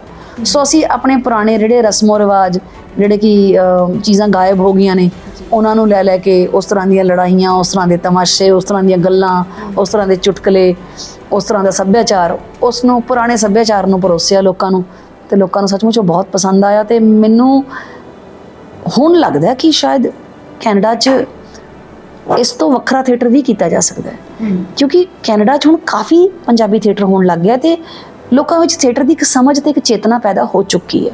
ਸਾਹਿਬ ਸਿੰਘ ਨੇ 2 ਸੋਲੋ ਕਰਤੀਆਂ, ਅਨੀਤਾ 2 ਸੋਲੋ ਕਰ ਆਈ ਹੈ, ਇੱਕ ਹੋਰ ਸੁਰਿੰਦਰ ਸ਼ਰਮਾ ਜੀ ਲੈ ਕੇ ਗਏ ਹੋਏ ਨੇ, ਹੋਰ ਬਿੰਨੂ ਨੇ ਤੇ ਕਾਮੇਡੀ ਨਾਟਕ ਲੈ ਕੇ ਗਏ ਨੇ, ਤੇ ਉੱਥੇ ਕੁਝ ਹੋਰ ਲੋਕ ਨੇ ਸਾਡੇ ਵਿਭਾਗ ਤੋਂ ਪੜ੍ਹੇ ਹੋਏ, ਨਵਦੀਪ ਨੇ, ਗੁਰਚਰਨ ਨੇ, ਜਸਕਰਨ ਨੇ, ਇਹ ਸਾਰੇ ਲੋਕ ਸੀਰੀਅਸ ਥੀਏਟਰ ਵੀ ਕਰ ਰਹੇ ਨੇ, ਟੌਪਿਕਸ ਨੂੰ ਲੈ ਕੇ ਥੀਏਟਰ ਕਰ ਰਹੇ ਨੇ। ਮੈਨੂੰ ਲੱਗਦਾ ਹੈ ਕਿ ਮੈਂ ਵੀ ਸ਼ਾਇਦ ਇਹ ਤਜਰਬਾ ਕਰਾਂਗੀ ਉੱਥੇ। ਸੋਲੋ ਸ਼ਾਇਦ ਨਾ ਕਰਾਂ, ਮੈਂ ਸ਼ੋਰ ਨਹੀਂ ਹੈ ਇਸ ਗੱਲ ਬਾਰੇ, ਮੈਨੂੰ ਨਹੀਂ ਪਤਾ ਕਿ ਮੈਂ ਸੋਲੋ ਕਰਾਂਗੀ ਕਿ ਨਹੀਂ ਕਰਾਂਗੀ ਆਉਣ ਵਾਲੇ ਸਮੇਂ ਵਿੱਚ, ਪਰ ਮੈਂ ਨਾਟਕ ਜ਼ਰੂਰ ਕਰਾਂਗੀ ਤੇ ਸੀਰੀਅਸ ਵਿਸ਼ਿਆਂ ਤੇ ਵੀ ਨਾਟਕ ਕਰਾਂਗੀ। ਕੈਨੇਡਾ ਦੇ ਵਿੱਚ, ਕੈਨੇਡਾ ਦੀ ਧਰਤੀ ਤੇ ਪੰਜਾਬੀਆਂ ਨੂੰ ਸੰਬੋਧਨ ਕਰਾਂਗੀ, ਉਹਨਾਂ ਦੀਆਂ ਸਮੱਸਿਆਵਾਂ ਨੂੰ ਲੈ ਕੇ ਨਾਟਕ ਕਰਾਂਗੀ ਜੋ ਉਹਨਾਂ ਦੀ ਜ਼ਿੰਦਗੀ 'ਚ ਉੱਥੇ ਜਾਣ ਤੋਂ ਬਾਅਦ ਬਦਲਾਅ ਆਏ ਨੇ। ਇੱਥੋਂ ਦੀ ਜ਼ਿੰਦਗੀ ਬਾਰੇ ਜ਼ਿਕਰ ਨਹੀਂ ਕਰਾਂਗੀ, ਉਹਨਾਂ ਦੀ ਜ਼ਿੰਦਗੀ ਨਾਲ ਸੰਬੰਧਿਤ ਨਾਟਕ ਕਰਾਂਗੀ ਜੋ ਉਹਨਾਂ ਦੀ ਜ਼ਿੰਦਗੀ ਨੂੰ ਮੇਲ ਖਾਂਦਾ ਹੋਵੇ ਤੇ ਸ਼ਾਇਦ ਕਿਤੇ ਨਾ ਕਿਤੇ ਸਾਡੀ ਜ਼ਿੰਦਗੀ ਨੂੰ ਮੇਲ ਖਾਂਦਾ ਹੋਵੇ। ਸੋ ਇਹ ਮੇਰੀਆਂ ਭਵਿੱਖ ਦੀਆਂ ਯੋਜਨਾਵਾਂ ਨੇ ਜੀ। ਤੁਸੀਂ ਅੱਜ ਜਿਸ ਮੁਕਾਮ ਤੇ ਹੋ, ਤੁਸੀਂ ਆਪਣਾ ਘਰ ਬਣਾਇਆ ਖੁਦ, ਹਨਾ, ਸਾਰੇ ਜਿਹੜੇ ਰਿਸੋਰਸਿਸ ਉਹ ਆਪਣੇ ਦਮ ਤੇ ਆਪਣੇ ਲਈ ਕਮਾਏ ਹੈ, ਜਦ ਕਿ ਸਾਡੇ ਸਮਾਜ ਵਿੱਚ ਜ਼ਿਆਦਾਤਰ ਪੰਜਾਬੀ ਔਰਤਾਂ ਪਿਤਾ, ਪਤੀ ਜਾਂ ਪੁੱਤ ਦੀ ਜਿੱਦਾਂ ਸ਼ੈਡੋ ਦੇ ਹੇਠ ਹੀ, ਉਹਨਾਂ ਦੇ ਪ੍ਰਭਾਵ ਹੇਠ ਹੀ ਆਪਣਾ ਸਾਰਾ ਜੀਵਨ ਜਿਹੜਾ ਉਹ ਗੁਜ਼ਾਰ ਦਿੰਦੀਆਂ ਨੇ। ਸੋ ਤੁਹਾਡੇ ਲਈ ਆਪਣੇ ਇਸ ਜੀਵਨ ਦੇ, ਜਿਸ ਜੀਵਨ ਨੂੰ ਤੁਸੀਂ ਇਸ ਟਾਈਮ ਇੰਜੋਏ ਕਰ ਰਹੇ ਹੋ, ਉਹਦੇ ਕੀ ਮਾਇਨੇ ਹੈ? ਹਾਂ, ਮੈਨੂੰ ਲੱਗਦਾ ਹੈ ਕੁਲਦੀਪ, ਹਰ ਇਨਸਾਨ ਦਾ ਇਹ ਸੁਪਨਾ ਹੁੰਦਾ ਹੈ ਇਸ ਤਰ੍ਹਾਂ ਦੀ ਜ਼ਿੰਦਗੀ ਜੀਣ ਦਾ, ਜਿਸ ਜ਼ਿੰਦਗੀ 'ਚ ਕੋਈ ਰੋਕ ਟੋਕ ਨਾ ਹੋਵੇ, ਉਹ ਆਪਣੀ ਮਰਜ਼ੀ ਨਾਲ ਜੋ ਕਰਨਾ ਚਾਹੁੰਦਾ ਹੋਵੇ ਉਹ ਕਰ ਸਕੇ, ਜਿਸ ਤਰ੍ਹਾਂ ਦਾ ਕੰਮ ਕਰਨਾ ਚਾਹੁੰਦਾ ਹੋਵੇ, ਜਿਸ ਤਰ੍ਹਾਂ ਦੀ ਜ਼ਿੰਦਗੀ ਜੀਣਾ ਚਾਹੁੰਦਾ ਹੋਵੇ, ਤੇ ਉਸ ਨੂੰ ਇਹ ਸਕੂਨ ਹੋਵੇ ਕਿ ਉਹ ਸੈਲਫ ਮੇਡ ਹੈ, ਉਹਨੇ ਸਭ ਕੁਝ ਆਪ ਪੈਦਾ ਕੀਤਾ। ਇੱਕ ਖਾਸ ਕਿਸਮ ਦਾ ਕੌਨਫੀਡੈਂਸ ਪੈਦਾ ਹੁੰਦਾ ਤੁਹਾਡੇ ਅੰਦਰ ਕਿ ਤੁਸੀਂ ਸਰਵਾਈਵ ਕਰ ਸਕਦੇ ਹੋ। ਜੀ, ਨੋ ਡਾਊਟ, ਸਹਾਇਤਾ ਦੇ ਰੂਪ ਵਿੱਚ ਜੇ ਵੱਡਿਆਂ ਦਾ ਆਸ਼ੀਰਵਾਦ ਮਿਲ ਜਾਵੇ ਨਾ, ਉਹ ਇੱਕ ਬਹੁਤ ਵੱਡੀ ਚੀਜ਼ ਹੁੰਦੀ ਹੈ। ਮੈਂ ਅੱਜ ਤੱਕ ਕਿਸੇ ਕੋਲੋਂ ਪੈਸਾ ਨਹੀਂ ਮੰਗਿਆ, ਲੇਕਿਨ ਦੁਆਵਾਂ ਤੇ ਆਸ਼ੀਰਵਾਦ ਜ਼ਰੂਰ ਮੰਗੀਆਂ ਵੀ ਨੇ ਤੇ ਕਮਾਈਆਂ ਵੀ ਨੇ।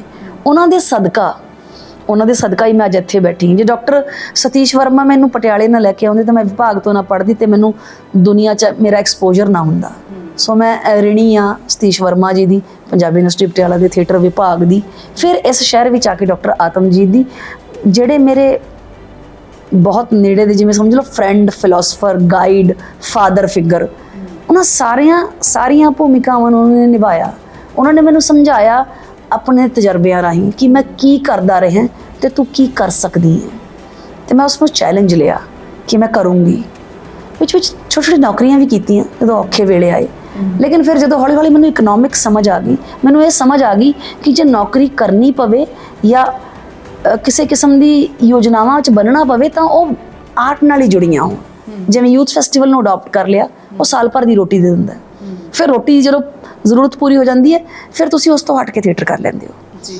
ਤਾਂ ਸੋ ਇਸ ਕਿਸਮ ਦੀਆਂ ਗੱਲਾਂ ਤਜਰਬਿਆਂ ਨਾਲ ਸਮਝ ਆਈਆਂ। ਫਿਰ ਕੁਲਦੀਪ, ਜਦੋਂ ਤੁਸੀਂ ਚੰਗਾ ਕੰਮ ਕਰਨ ਦੀ ਕੋਸ਼ਿਸ਼ ਕਰਦੇ ਹੋ ਤੇ ਫਿਰ ਹੌਲੀ ਹੌਲੀ ਲੋਕਾਂ ਦਾ ਤੁਹਾਡੇ ਤੇ ਵਿਸ਼ਵਾਸ ਬਣਨਾ ਸ਼ੁਰੂ ਹੋ ਜਾਂਦਾ ਹੈ। ਜੇ ਤੁਹਾਡੇ ਲੋਕਾਂ ਦਾ ਜਦੋਂ ਵਿਸ਼ਵਾਸ ਬਣਦਾ ਹੈ ਤੇ ਲੋਕ ਕੰਟਰੀਬਿਊਟ ਕਰਨਾ ਸ਼ੁਰੂ ਕਰ ਦਿੰਦੇ ਨੇ ਜੀ, ਇਸ ਦਾ ਨਾਮ ਬਣ ਜਾਂਦਾ ਹੈ ਜੀ।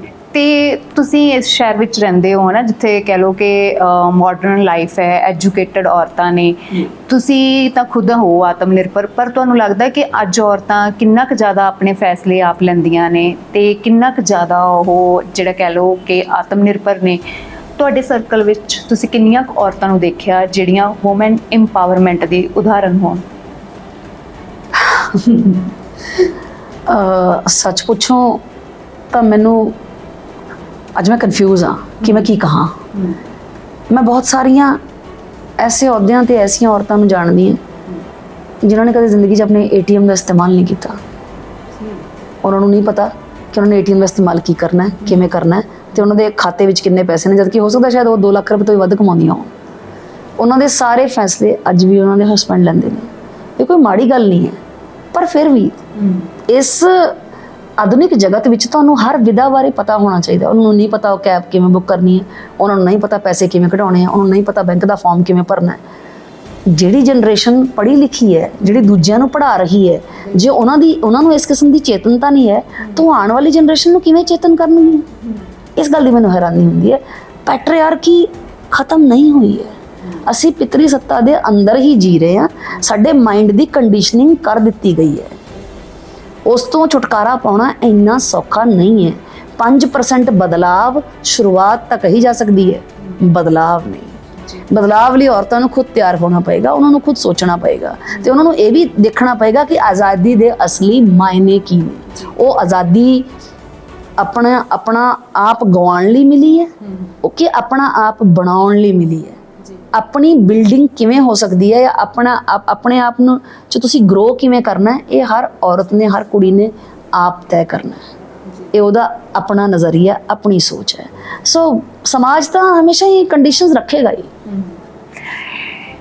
ਜੇ ਇਕਨੋਮਿਕਸ ਦੇਖੀਏ ਹੈ ਨਾ, ਉਹਦੇ ਵਿੱਚ ਤਾਂ ਤੁਸੀਂ ਆਪਣਾ ਇੰਡੀਪੈਂਡੈਂਟ ਹੋ, ਕੰਮ ਵੀ ਆਪਣਾ ਕਰ ਰਹੇ ਹੋ, ਪਰ ਉਹਦੇ ਬਾਵਜੂਦ ਅੱਜ ਤੁਸੀਂ ਜਿਸ ਮੁਕਾਮ ਤੇ ਹੋ, ਚਾਹੇ ਤੁਹਾਨੂੰ ਕਿਸੇ ਰੈਫਰੈਂਸ ਦੀ ਲੋੜ ਨਹੀਂ ਪੈਂਦੀ ਅੱਗੇ ਵਧਣ ਲਈ ਜਾਂ ਕੋਈ ਕੰਮ ਕਰਨ ਲਈ, ਪਰ ਫਿਰ ਵੀ ਕਿਤੇ ਨਾ ਕਿਤੇ ਇਹ ਲੱਗਦਾ ਕਿ ਸਮਾਜ ਦੇ ਵਿੱਚ ਅਜੇ ਵੀ ਪਾਰਸ਼ੈਲਿਟੀ ਹੁੰਦੀ ਹੈ। ਜਿਹੜੀਆਂ ਔਰਤਾਂ ਆਪਣੇ ਦਮ ਤੇ ਵੀ ਅੱਗੇ ਵਧਦੀਆਂ ਨੇ, ਤੁਹਾਡੇ ਨਾਲ ਕਦੇ ਇਸ ਤਰ੍ਹਾਂ ਦੀ ਕੋਈ ਪਾਰਸ਼ੈਲਿਟੀ ਹੋਈ, ਜਾਂ ਕਦੇ ਲੱਗਿਆ ਕਿ ਕਿਸੇ ਨੇ ਤੁਹਾਨੂੰ ਤੁਹਾਡਾ ਬਣਦਾ ਉਹ ਹੱਕ ਨਹੀਂ ਦਿੱਤਾ, ਕੋਈ ਇਗਨੋਰੈਂਸ ਕਦੇ ਫੀਲ ਹੋਈ? ਦੇਖੋ, ਵੱਡੇ ਲੋਕਾਂ ਨੇ ਤੇ ਅਥਾਰਟੀਜ਼ ਨੇ ਤਾਂ ਸ਼ਾਇਦ ਇਸ ਕਿਸਮ ਦੀ ਜ਼ਿਆਦਤੀ ਸ਼ਰੇਆਮ ਕਰਨ ਦੀ ਕੋਸ਼ਿਸ਼ ਨਹੀਂ ਕੀਤੀ, ਲੇਕਿਨ ਕਮੈਂਟਬਾਜ਼ੀ ਜ਼ਰੂਰ ਹੁੰਦੀ ਰਹੀ ਹੈ। ਪੜ੍ਹੇ ਲਿਖਿਆਂ ਨੇ ਵੀ ਕਮੈਂਟਬਾਜ਼ੀ ਕੀਤੀ ਹੈ, ਮਤਲਬ ਆਪਣੇ ਕਮੈਂਟਸ ਨੂੰ ਥਰੂ ਚੈਨਲ ਮੇਰੇ ਤੱਕ ਪਹੁੰਚਾਇਆ ਹੈ ਕਿ ਇਹ ਔਰਤਾਂ ਨੇ, ਇਸ ਕਰਕੇ ਇਹਨਾਂ ਨੂੰ ਪ੍ਰੋਜੈਕਟ ਮਿਲ ਜਾਂਦੇ ਨੇ, ਇਹ ਔਰਤਾਂ ਨੇ, ਇਸ ਕਰਕੇ ਸਾਰੇ ਬੰਦੇ ਇਹਨਾਂ ਦੀ ਗੱਲ ਸੁਣ ਲੈਂਦੇ ਨੇ। ਤੇ ਫਿਰ ਮੈਂ ਉਹਨਾਂ ਨੂੰ ਕਿਹਾ ਕਿ ਜੇ ਤੁਹਾਨੂੰ ਇਦਾਂ ਲੱਗਦਾ ਹੈ ਕਿ ਅਸੀਂ ਔਰਤਾਂ ਹੈ ਤੇ ਸਾਨੂੰ ਇਸ ਕਰਕੇ ਸਾਡੀ ਗੱਲ ਸੁਣੀ ਜਾਂਦੀ ਹੈ, ਸਾਨੂੰ ਕੋਈ ਥੋੜੀ ਸਪੈਸ਼ਲ ਰੈਫਰੈਂਸ ਆਉਂਦਾ, ਤਾਂ ਤੁਹਾਨੂੰ ਇਹ ਵੀ ਪਤਾ ਹੋਣਾ ਚਾਹੀਦਾ ਕਿ ਬੀਇੰਗ ਏ ਔਰਤ ਸਾਨੂੰ ਸਫਰ ਵੀ ਬਹੁਤ ਕਰਨਾ ਪਏ। ਤੇ ਉਹ ਤਾਂ ਕਿਤੇ ਨਾ ਕਿਤੇ ਸੁਸਾਇਟੀ ਜਾਂ ਲੋਕ ਕੰਪਨਸੇਟ ਕਰ ਰਹੇ ਨੇ ਕਿ ਉਹ ਅੱਜ ਸਾਨੂੰ ਸੁਣ ਰਹੇ ਨੇ, ਕਿਉਂਕਿ ਅੱਜ ਅਸੀਂ ਇਸ ਮਕਾਮ ਤੇ ਪਹੁੰਚ ਗਏ ਹਾਂ ਕਿ ਸਾਨੂੰ ਸੁਣਿਆ ਜਾਵੇ। ਕਿਉਂਕਿ ਉਹ ਜੇ ਨਹੀਂ ਸੁਣਨਗੇ ਤਾਂ ਅਸੀਂ ਹੋਰ ਉੱਚੀ ਬੋਲਾਂਗੇ ਤੇ ਉਹ ਉੱਚੀ ਬੋਲ ਉਹਨਾਂ ਦੇ ਕੰਨਾਂ ਨੂੰ ਤੇ ਉਹਨਾਂ ਦੇ ਆਲੇ ਦੁਆਲੇ ਨੂੰ ਖਰਾਬ ਕਰ ਸਕਦੇ ਆ। ਇਸ ਕਰਕੇ ਉਹਨਾਂ ਨੂੰ ਸਾਨੂੰ ਸੁਣਨਾ ਹੀ ਪੈਂਦਾ, ਇਹ ਉਹਨਾਂ ਦੀ ਮਜਬੂਰੀ ਹੈ। ਤੁਸੀਂ ਦੱਸੋ, ਤੁਸੀਂ ਇਸ ਨੂੰ ਕੀ ਕਹੋਗੇ? ਖੁਦ ਫੈਸਲਾ ਕਰ ਲਓ।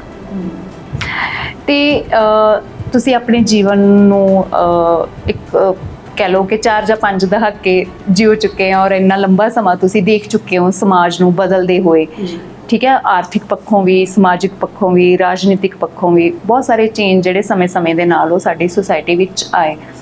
ਇੱਕ ਸਥਿਤੀ ਆਈ ਸੀ ਲੋਕਡਾਊਨ ਦੀ, ਜਿਸ ਨੂੰ ਹਰ ਸੈਂਸੀਬਲ ਬੰਦੇ ਨੇ ਇੱਕ ਤਰ੍ਹਾਂ ਨਾਲ ਕਹਿ ਲਓ ਕਿ ਤਸ਼ੱਦਦ ਦੀ ਤਰ੍ਹਾਂ ਹੰਢਾਇਆ ਜੀ। ਤੇ ਮੈਨੂੰ ਪਤਾ ਲੱਗਾ ਕਿ ਤੁਸੀਂ ਉਸ ਵੇਲੇ ਥੀਏਟਰ ਆਫ ਐਬਸਰਡ ਜਿਹੜਾ ਉਹਨੂੰ ਬਹੁਤ ਪੜ੍ਹਿਆ। ਸੋ ਉਸ ਦਾ ਤੁਹਾਡੇ ਮਨ ਤੇ ਕਿਸ ਤਰ੍ਹਾਂ ਦਾ ਪ੍ਰਭਾਵ ਪਿਆ, ਜਾਂ ਜੀਵਨ ਦੇ ਵਿੱਚ ਉਸ ਦਾ ਕੀ ਪ੍ਰਭਾਵ ਪਿਆ ਜਿਹੜਾ ਤੁਹਾਨੂੰ ਲੱਗਦਾ ਕਿ ਅੱਜ ਨਾਲ ਹੈ ਜਾਂ ਨਹੀਂ ਹੈ? ਮਤਲਬ ਕੋਈ ਚੇਂਜ ਆਈ ਹੋਵੇ ਉਸ ਦੇ ਨਾਲ? ਹਾਂ, ਐਕਚੁਅਲੀ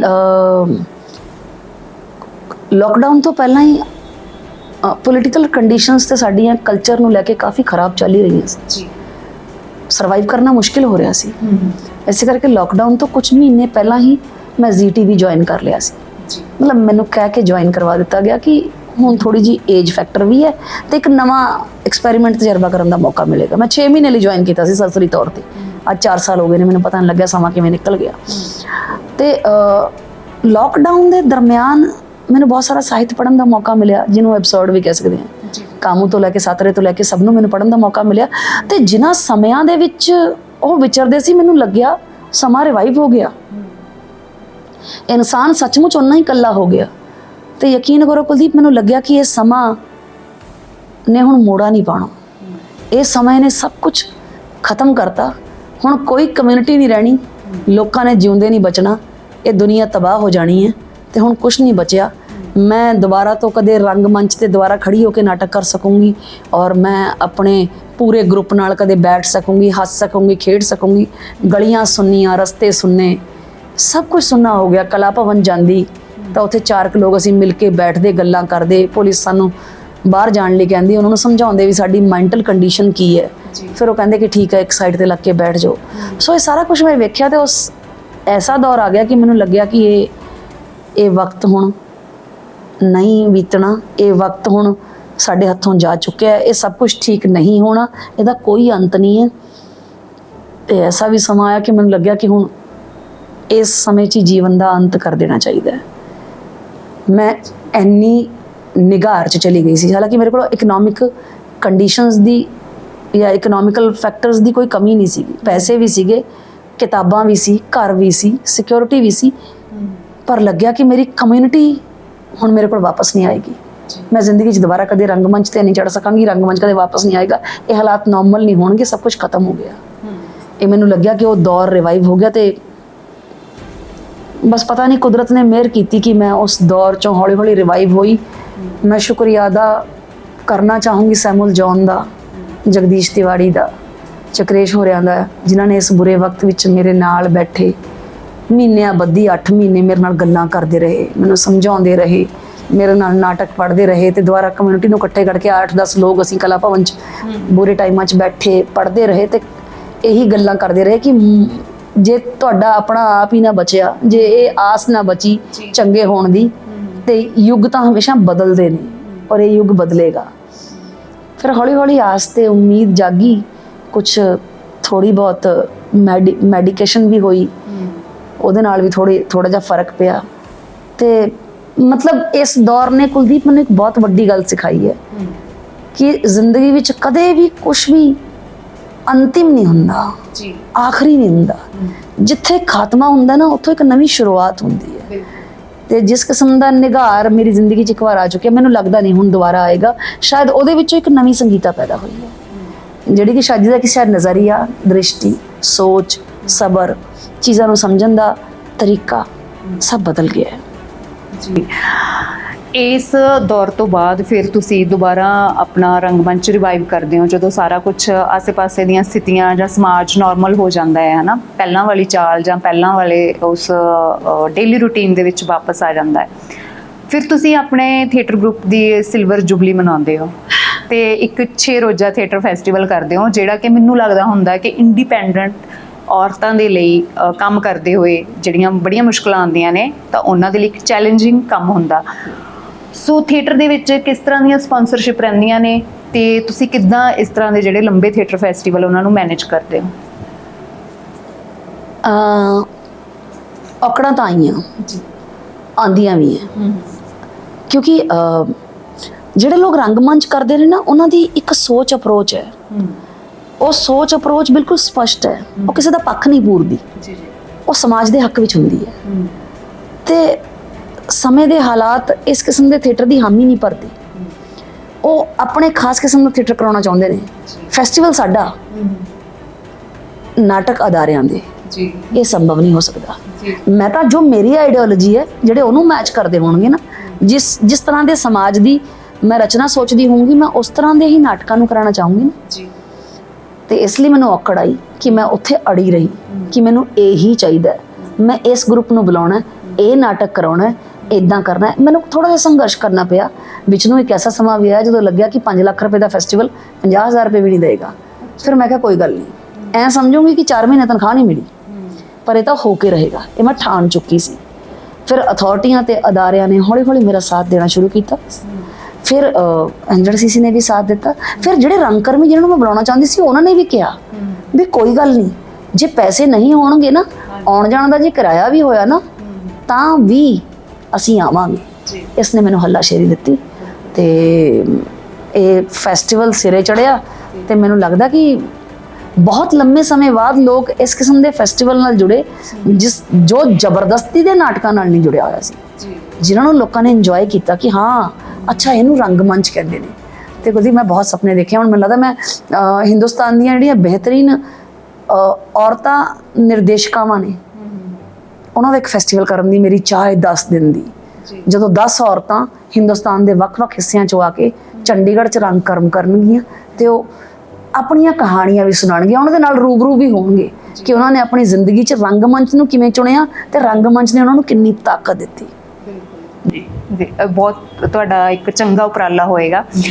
ਤੇ ਤੁਸੀਂ ਇਸ ਆਪਣੇ ਥੀਏਟਰ ਫੈਸਟੀਵਲ ਦੇ ਦੌਰਾਨ ਇੱਕ ਨਾਟਕ ਹੋਰ ਵੀ ਕੀਤਾ ਸੀ ਜਿਹੜਾ ਕਿ ਕਿਰਸਾਨੀ ਦੇ ਮੁੱਦਿਆਂ ਨਾਲ ਜੁੜਿਆ ਹੋਇਆ ਸੀ, ਪਗੜੀ ਸੰਭਾਲ ਜੱਟਾ। ਸੋ ਉਹ ਨਾਟਕ ਜਿਹੜਾ ਉਹ ਤੁਸੀਂ ਕਿਸ ਮਕਸਦ ਲਈ ਚੁਣਿਆ ਸੀ ਤੇ ਉਸ ਮਕਸਦ ਤੱਕ ਤੁਸੀਂ ਕਿੰਨਾ ਕਾਮਯਾਬ ਹੋ ਸਕੇ? ਹਾਂ, ਉਹ ਨਾਟਕ ਜਦੋਂ ਮੈਂ ਪਹਿਲੀ ਵਾਰ ਪੰਜਾਬੀ ਯੂਨੀਵਰਸਿਟੀ ਪਟਿਆਲਾ ਵੇਖਿਆ ਸੀ ਤਾਂ ਮੈਨੂੰ ਨਾਟਕ ਉਸ ਦਿਨ ਬਹੁਤ ਚੰਗਾ ਲੱਗਿਆ ਸੀ ਤੇ ਮੈਨੂੰ ਲੱਗਦਾ ਸੀ ਕਿ ਮੈਂ ਇਹ ਨਾਟਕ ਕਰਨਾ ਹੈ। ਫਿਰ ਪੰਜਾਬੀ ਯੂਨੀਵਰਸਿਟੀ ਪਟਿਆਲਾ ਕਿਉਂਕਿ ਉਸ ਨਾਟਕ ਨਾਲ ਜੁੜੀ ਹੋਈ ਸੀ, ਉਹ ਕਰਨਾ ਚਾਹੁੰਦੇ ਸੀ, ਲੇਕਿਨ 4-6 ਮਹੀਨੇ ਬਾਅਦ ਪੰਜਾਬੀ ਯੂਨੀਵਰਸਿਟੀ ਪਟਿਆਲਾ ਨੇ ਉਸ ਨਾਟਕ ਨੂੰ ਛੱਡਤਾ ਤੇ ਮੈਨੂੰ ਦੇਤਾ। ਮੈਂ ਬਹੁਤ ਖੁਸ਼ ਹਾਂ ਤੇ ਮੈਂ ਸੋਚਦੀ ਹਾਂ ਕਿ ਮੈਂ ਇਸ ਨਾਟਕ ਨੂੰ ਪੰਜਾਬ ਦੇ ਪਿੰਡ-ਪਿੰਡ ਲੈ ਕੇ ਜਾਵਾਂਗੀ, ਕਿਉਂਕਿ ਇਹ ਸਾਡੇ ਕਿਸਾਨਾਂ ਦੀਆਂ ਸਮੱਸਿਆਵਾਂ ਤੇ ਜ਼ਿੰਦਗੀਆਂ ਨਾਲ ਜੁੜਿਆ ਹੋਇਆ। ਅਕਸਰ ਅਸੀਂ ਨਾਟਕ ਵੇਖਦੇ ਹਾਂ ਕਿ ਉਹ ਸਮੱਸਿਆਵਾਂ ਦੀਆਂ ਗੱਲਾਂ ਕਰਦੇ ਨੇ ਪਰ ਰਾਹ ਨਹੀਂ ਦੱਸਦੇ। ਇੱਕ ਸਧਾਰਨ ਬੰਦਾ ਕੀ ਚਾਹੁੰਦਾ ਹੈ ਕਿ ਉਹਨੂੰ ਜ਼ਿੰਦਗੀ 'ਚ ਕਿਸੇ ਰਾਹੇ ਪਾਇਆ ਜਾਵੇ, ਉਹ ਕਿਤੇ ਪਹੁੰਚ ਸਕੇ। ਸੋ ਇਹ ਨਾਟਕ ਤੁਹਾਨੂੰ ਰਾਹੇ ਪਾਉਂਦਾ ਹੈ। ਇਹ ਨਾਟਕ ਤੁਹਾਨੂੰ ਹੱਸਦੇ ਖੇਡਦੇ ਜ਼ਿੰਦਗੀ ਦੀਆਂ ਨਿੱਕੀਆਂ ਗੱਲਾਂ ਨੂੰ ਕਰਨ ਨੂੰ ਕਹਿੰਦਾ, ਨਿੱਕੇ ਉਪਰਾਲਿਆਂ ਨਾਲ ਇੱਕ ਵੱਡੇ ਕਾਰਜ ਨੂੰ ਸਿਰਜਦਾ। ਇਹ ਖੂਬਸੂਰਤੀ ਹੈ ਇਸ ਨਾਟਕ ਦੀ। ਤੇ ਇਸ ਨਾਟਕ ਦਾ ਕੋਰਸ ਬਾ ਕਮਾਲ, ਸ਼ਬਦ ਬਾ ਕਮਾਲ। ਗੁਰਪ੍ਰੀਤ ਰਟੌਲ ਮਤਲਬ ਅੱਜ ਦੇ ਸਮੇਂ ਦਾ ਇੱਕ ਬਹੁਤ ਵੱਡਾ ਨਾਟਕਕਾਰ ਹੈ ਜਿਹਦਾ ਭਵਿੱਖ ਵਿੱਚ ਜਾ ਕੇ ਬਹੁਤ ਵੱਡਾ ਨਾਮ ਹੋਣ ਵਾਲਾ। ਉਸਨੇ ਬਹੁਤ ਹੀ ਕਮਾਲ ਦੇ ਨਾਟਕ ਲਿਖੇ ਹੈ ਤੇ ਉਸ ਦਾ ਨਾਟਕ ਮੈਨੂੰ ਇੰਨਾ ਪਸੰਦ ਆਇਆ ਕਿ ਮੈਂ ਜਿੰਨੀ ਵਾਰ ਵੀ ਇਸ ਨਾਟਕ ਨੂੰ ਪੜ੍ਹਦੀ ਹਾਂ ਮੈਨੂੰ ਲੱਗਦਾ ਮੇਰੇ ਦਿਲ ਨੂੰ ਛੂ ਲਿਆ ਨਾਟਕ ਨੇ। ਤੇ ਇਸ ਨਾਟਕ ਦੀ ਪੇਸ਼ਕਾਰੀ ਵੀ ਬਹੁਤ ਚੰਗੀ ਹੋਈ। ਇਸ ਨਾਟਕ ਅਸੀਂ 2 ਸ਼ੋਅ ਕੀਤੇ ਹੈ, ਪਰ ਕਿਉਂਕਿ ਇਸ ਨਾਟਕ ਦੀ ਕਾਸਟ ਬਹੁਤ ਲੰਬੀ ਹੈ ਤੇ ਇਸ ਨਾਟਕ ਦਾ ਖਰਚਾ ਮਿਨੀਮਮ 50,000 ਰੁਪਏ ਹੈ। ਜੇ ਅਸੀਂ ਗੱਡੀ ਤੇ ਜਾ ਕੇ ਨਾਟਕ ਕਰਦੇ ਹਾਂ, ਸਿਰਫ ਇੰਨੀ ਤਕਲੀਫ ਆ ਰਹੀ ਹੈ। ਥੋੜਾ ਜਿਹਾ ਖਰਚਾ ਘਟਾਇਆ ਵੀ ਜਾਏਗਾ, ਹੋਰ ਸਾਧਨ ਵੀ ਲੱਭ ਰਹੇ ਆ, ਪਰ ਘੱਟੋ ਘੱਟ 500 ਸ਼ੋਅ ਕਰਨ ਦਾ ਇਹਦਾ ਇਰਾਦਾ ਹੈ। ਇਸ ਉਪਰਾਲੇ ਲਈ ਮੈਂ ਸਰਕਾਰਾਂ ਨਾਲ ਸੰਪਰਕ ਕਰਨ ਵਾਲੀ ਹਾਂ, ਕਿਉਂਕਿ ਇਸ਼ਤਿਹਾਰਾਂ ਨਾਲੋਂ ਜੋ ਉਹ ਪ੍ਰੋਪੇਗੈਂਡਾ ਕਰ ਰਹੇ ਨੇ, ਨਾਟਕ ਉਸ ਤੋਂ ਵੱਧ ਲੋਕਾਂ ਨੂੰ ਉਹਨਾਂ ਦੀਆਂ ਗੱਲਾਂ ਸਮਝਾ ਸਕਦਾ ਹੈ, ਸੁਝਾ ਸਕਦਾ ਹੈ। ਕਿਉਂਕਿ ਇਸ ਸਮੇਂ ਜੋ ਪੰਜਾਬ ਵਿੱਚ ਸਰਕਾਰ ਹੈ ਉਹ ਕਿਸਾਨੀ ਦੇ ਹੱਕ ਵਿੱਚ ਬਹੁਤ ਸਾਰੀਆਂ ਗੱਲਾਂ, ਬਹੁਤ ਸਾਰੀਆਂ ਸਕੀਮਾਂ ਚਲਾਉਣਾ ਚਾਹੁੰਦੀ ਹੈ, ਚਲਾ ਰਹੀ ਹੈ। ਪਰ ਸਾਡਾ ਨਾਟਕ ਸਕੀਮਾਂ 'ਚ ਵੀ ਵਿਸ਼ਵਾਸ ਰੱਖਦਾ ਹੈ, ਪਰ ਉਹ ਇਹ ਵੀ ਕਹਿੰਦਾ ਕਿ ਆਤਮ ਨਿਰਭਰ ਬਣੋ। ਉਹ ਇਹ ਸਿਖਾਉਂਦਾ ਲੋਕਾਂ ਨੂੰ ਕਿ ਤੁਸੀਂ ਕਿਸੇ ਦੇ ਮੁਹਤਾਜ ਨਹੀਂ, ਤੁਸੀਂ ਤਾਂ ਆਪ ਸਿਰਜਣਹਾਰ ਹੋ, ਤੁਸੀਂ ਸਭ ਕੁਝ ਪੈਦਾ ਕਰ ਸਕਦੇ ਹੋ। ਜਿਹੜੇ ਲੋਕ ਢਿੱਡ ਭਰਨ ਲਈ ਅੰਨ ਪੈਦਾ ਕਰ ਸਕਦੇ ਨੇ, ਉਹ ਤਾਂ ਦੁਨੀਆ ਦੇ ਅੰਨਦਾਤਾ ਨੇ, ਤੇ ਉਹ ਕੀ ਨਹੀਂ ਕਰ ਸਕਦੇ। ਇਹ ਨਾਟਕ 'ਚ ਇਸ ਤਰ੍ਹਾਂ ਦੀਆਂ ਖੂਬਸੂਰਤ ਗੱਲਾਂ ਨੇ। ਤੇ ਜਦੋਂ ਇਸ ਨਾਟਕ ਦੇ ਮੈਨੂੰ ਲੱਗਦਾ ਕਿ ਅਗਲੀ ਵਾਰ ਜਦੋਂ ਆਪਾਂ ਗੱਲਬਾਤ ਕਰਾਂਗੇ ਤਾਂ ਸ਼ਾਇਦ ਮੈਂ ਇਸ ਨਾਟਕ ਦੇ 200 ਸ਼ੋਅ ਕਰ ਚੁੱਕੀ ਹੋਵਾਂਗੀ, ਤਾਂ ਹੀ ਆਪਾਂ ਗੱਲ ਕਰਾਂਗੇ। ਤੁਸੀਂ ਫਿਰ ਮੈਨੂੰ ਮੇਰੇ ਤਜਰਬਿਆਂ ਬਾਰੇ ਪੁੱਛੋਗੇ ਤੇ ਬਦਲਾਅ ਬਾਰੇ ਪੁੱਛੋਗੇ। ਮੈਂ ਕਿਤੇ ਪੜ੍ਹਿਆ ਜਾਂ ਸੁਣਿਆ ਸੀਗਾ ਕਿ ਦਵਿੰਦਰ ਦਵੀ ਨੇ ਤੁਹਾਡੇ ਤੇ ਇੱਕ ਆਰਟੀਕਲ ਲਿਖਿਆ ਸੀ, ਸਾਰੀ ਧਰਤੀ ਮੇਰਾ ਆਪਣਾ ਘਰ ਹੋਵੇ ਤੇ ਸਾਰੇ ਲੋਕ ਮੇਰੇ ਆਪਣੇ ਹੋਣ। ਸੋ ਉਸ ਸਿਰਲੇਖ ਦਾ ਤੁਹਾਡੀ ਜ਼ਿੰਦਗੀ ਦੇ ਨਾਲ ਕੀ ਸੰਬੰਧ ਹੈ? Sorry, bit emotional. ਦਵਿੰਦਰ ਨੇ ਜਦੋਂ ਆਰਟੀਕਲ ਲਿਖਿਆ ਤਾਂ ਉਹਨਾਂ ਦਿਨਾਂ 'ਚ ਮੈਂ ਪਟਿਆਲੇ ਦੇ ਰਜਿੰਦਰ ਦੇਵਾ ਯਤੀਮਖਾਨੇ ਦੇ ਵਿੱਚ ਕੰਮ ਕਰਦੀ ਹੁੰਦੀ ਸੀ। ਉਹ ਉੱਥੇ ਅੱਤਵਾਦ ਦੇ ਦੌਰਾਨ ਜਿਨ੍ਹਾਂ ਦੇ ਮਾਂ-ਬਾਪ ਨੂੰ ਮਾਰ ਦਿੱਤਾ ਗਿਆ ਸੀ, ਉਹਨਾਂ ਬੱਚਿਆਂ ਦਾ ਇੱਕ ਯਤੀਮਖਾਨਾ ਹੈ। ਮੇਰੀ ਪਹਿਲੀ ਵਰਕਸ਼ਾਪ ਲਈ ਮੈਂ ਉਹੀ ਥਾਂ ਚੁਣੀ, ਕਿਉਂਕਿ ਮੇਰਾ ਕਦੇ ਆਪਣੀ ਫੈਮਿਲੀ ਨਾਲ ਬਹੁਤ ਜ਼ਿਆਦਾ ਲਗਾਵ ਨਹੀਂ ਰਿਹਾ। ਇੱਕ ਤਾਂ ਮੇਰੇ ਉਹਨਾਂ ਦੇ ਵਿਚਕਾਰ ਵਿਚਾਰਕ ਮਤਭੇਦ ਹਮੇਸ਼ਾ ਰਿਹਾ, ਦੂਸਰਾ ਮੇਰੇ ਪੇਰੈਂਟਸ ਆਪਣੇ ਵੱਲੋਂ ਪੂਰੇ ਐਫਰਟਸ ਕਰ ਰਹੇ ਸੀ, ਪਰ ਫਿਰ ਵੀ ਉਹਨਾਂ ਦੇ ਆਪਸੀ ਜਿਹੜੇ ਇਕਨੋਮਿਕਲ ਕੰਡੀਸ਼ਨਸ ਬਰਾਬਰੀ ਦੇ ਨਾ ਹੋਣ ਕਰਕੇ ਜਾਂ ਉਹਨਾਂ ਦੀ ਬਿਮਾਰੀਆਂ ਹੋਣ ਕਰਕੇ ਉਹਨਾਂ ਦੇ ਵਿਚਕਾਰ ਛੋਟੇ ਛੋਟੇ ਝਗੜੇ ਚੱਲਦੇ ਹੁੰਦੇ ਸੀ। ਬਹੁਤ ਪਿਆਰ ਸੀ ਪਰ ਉਹ ਝਗੜੇ ਚੱਲਦੇ ਹੁੰਦੇ ਸੀ, ਜਿਸ ਝਗੜੇ ਨੂੰ ਤੇ ਆਪਣੀਆਂ ਕੰਡੀਸ਼ਨ ਨਾਲ ਲੜਦੇ ਹੋਏ ਉਹ ਮੇਰੇ ਵੱਲ ਧਿਆਨ ਨਹੀਂ ਦੇ ਪਾਏ ਤੇ ਮੈਂ ਆਪਣੇ ਆਪ ਨੂੰ ਬਹੁਤ ਲੋਨਲੀ ਫੀਲ ਕਰਦੀ ਸੀ।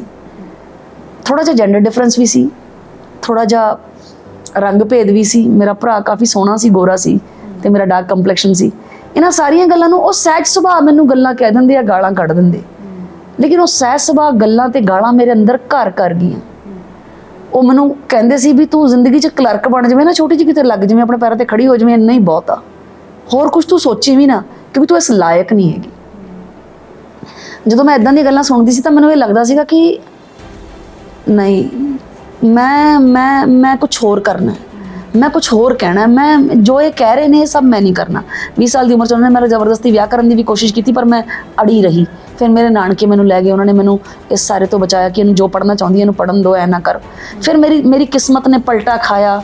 ਮੈਨੂੰ ਯੂਥ ਫੈਸਟੀਵਲ 'ਚ ਵਰਮਾ ਸਾਹਿਬ ਨੇ ਦੇਖਿਆ, ਮੈਨੂੰ ਮੇਰੇ ਘਰਦਿਆਂ ਨੂੰ ਮਨਾ ਕੇ ਮੈਨੂੰ 2-3 ਸੀਰੀਅਲ ਕਰਵਾਏ, ਮੈਨੂੰ ਡਿਪਾਰਟਮੈਂਟ ਲੈ ਗਏ। ਜਦੋਂ ਮੈਂ ਡਿਪਾਰਟਮੈਂਟ ਚਲੀ ਗਈ ਪੰਜਾਬ ਯੂਨੀਵਰਸਿਟੀ ਪਟਿਆਲਾ, ਤਾਂ ਡਿਪਾਰਟਮੈਂਟ ਵਿੱਚ ਜਾ ਕੇ ਹੌਲੀ ਹੌਲੀ ਮੈਂ ਇਕਨੋਮਿਕਲੀ ਇੰਡੀਪੈਂਡੈਂਟ ਹੋਣਾ ਸ਼ੁਰੂ ਕੀਤਾ।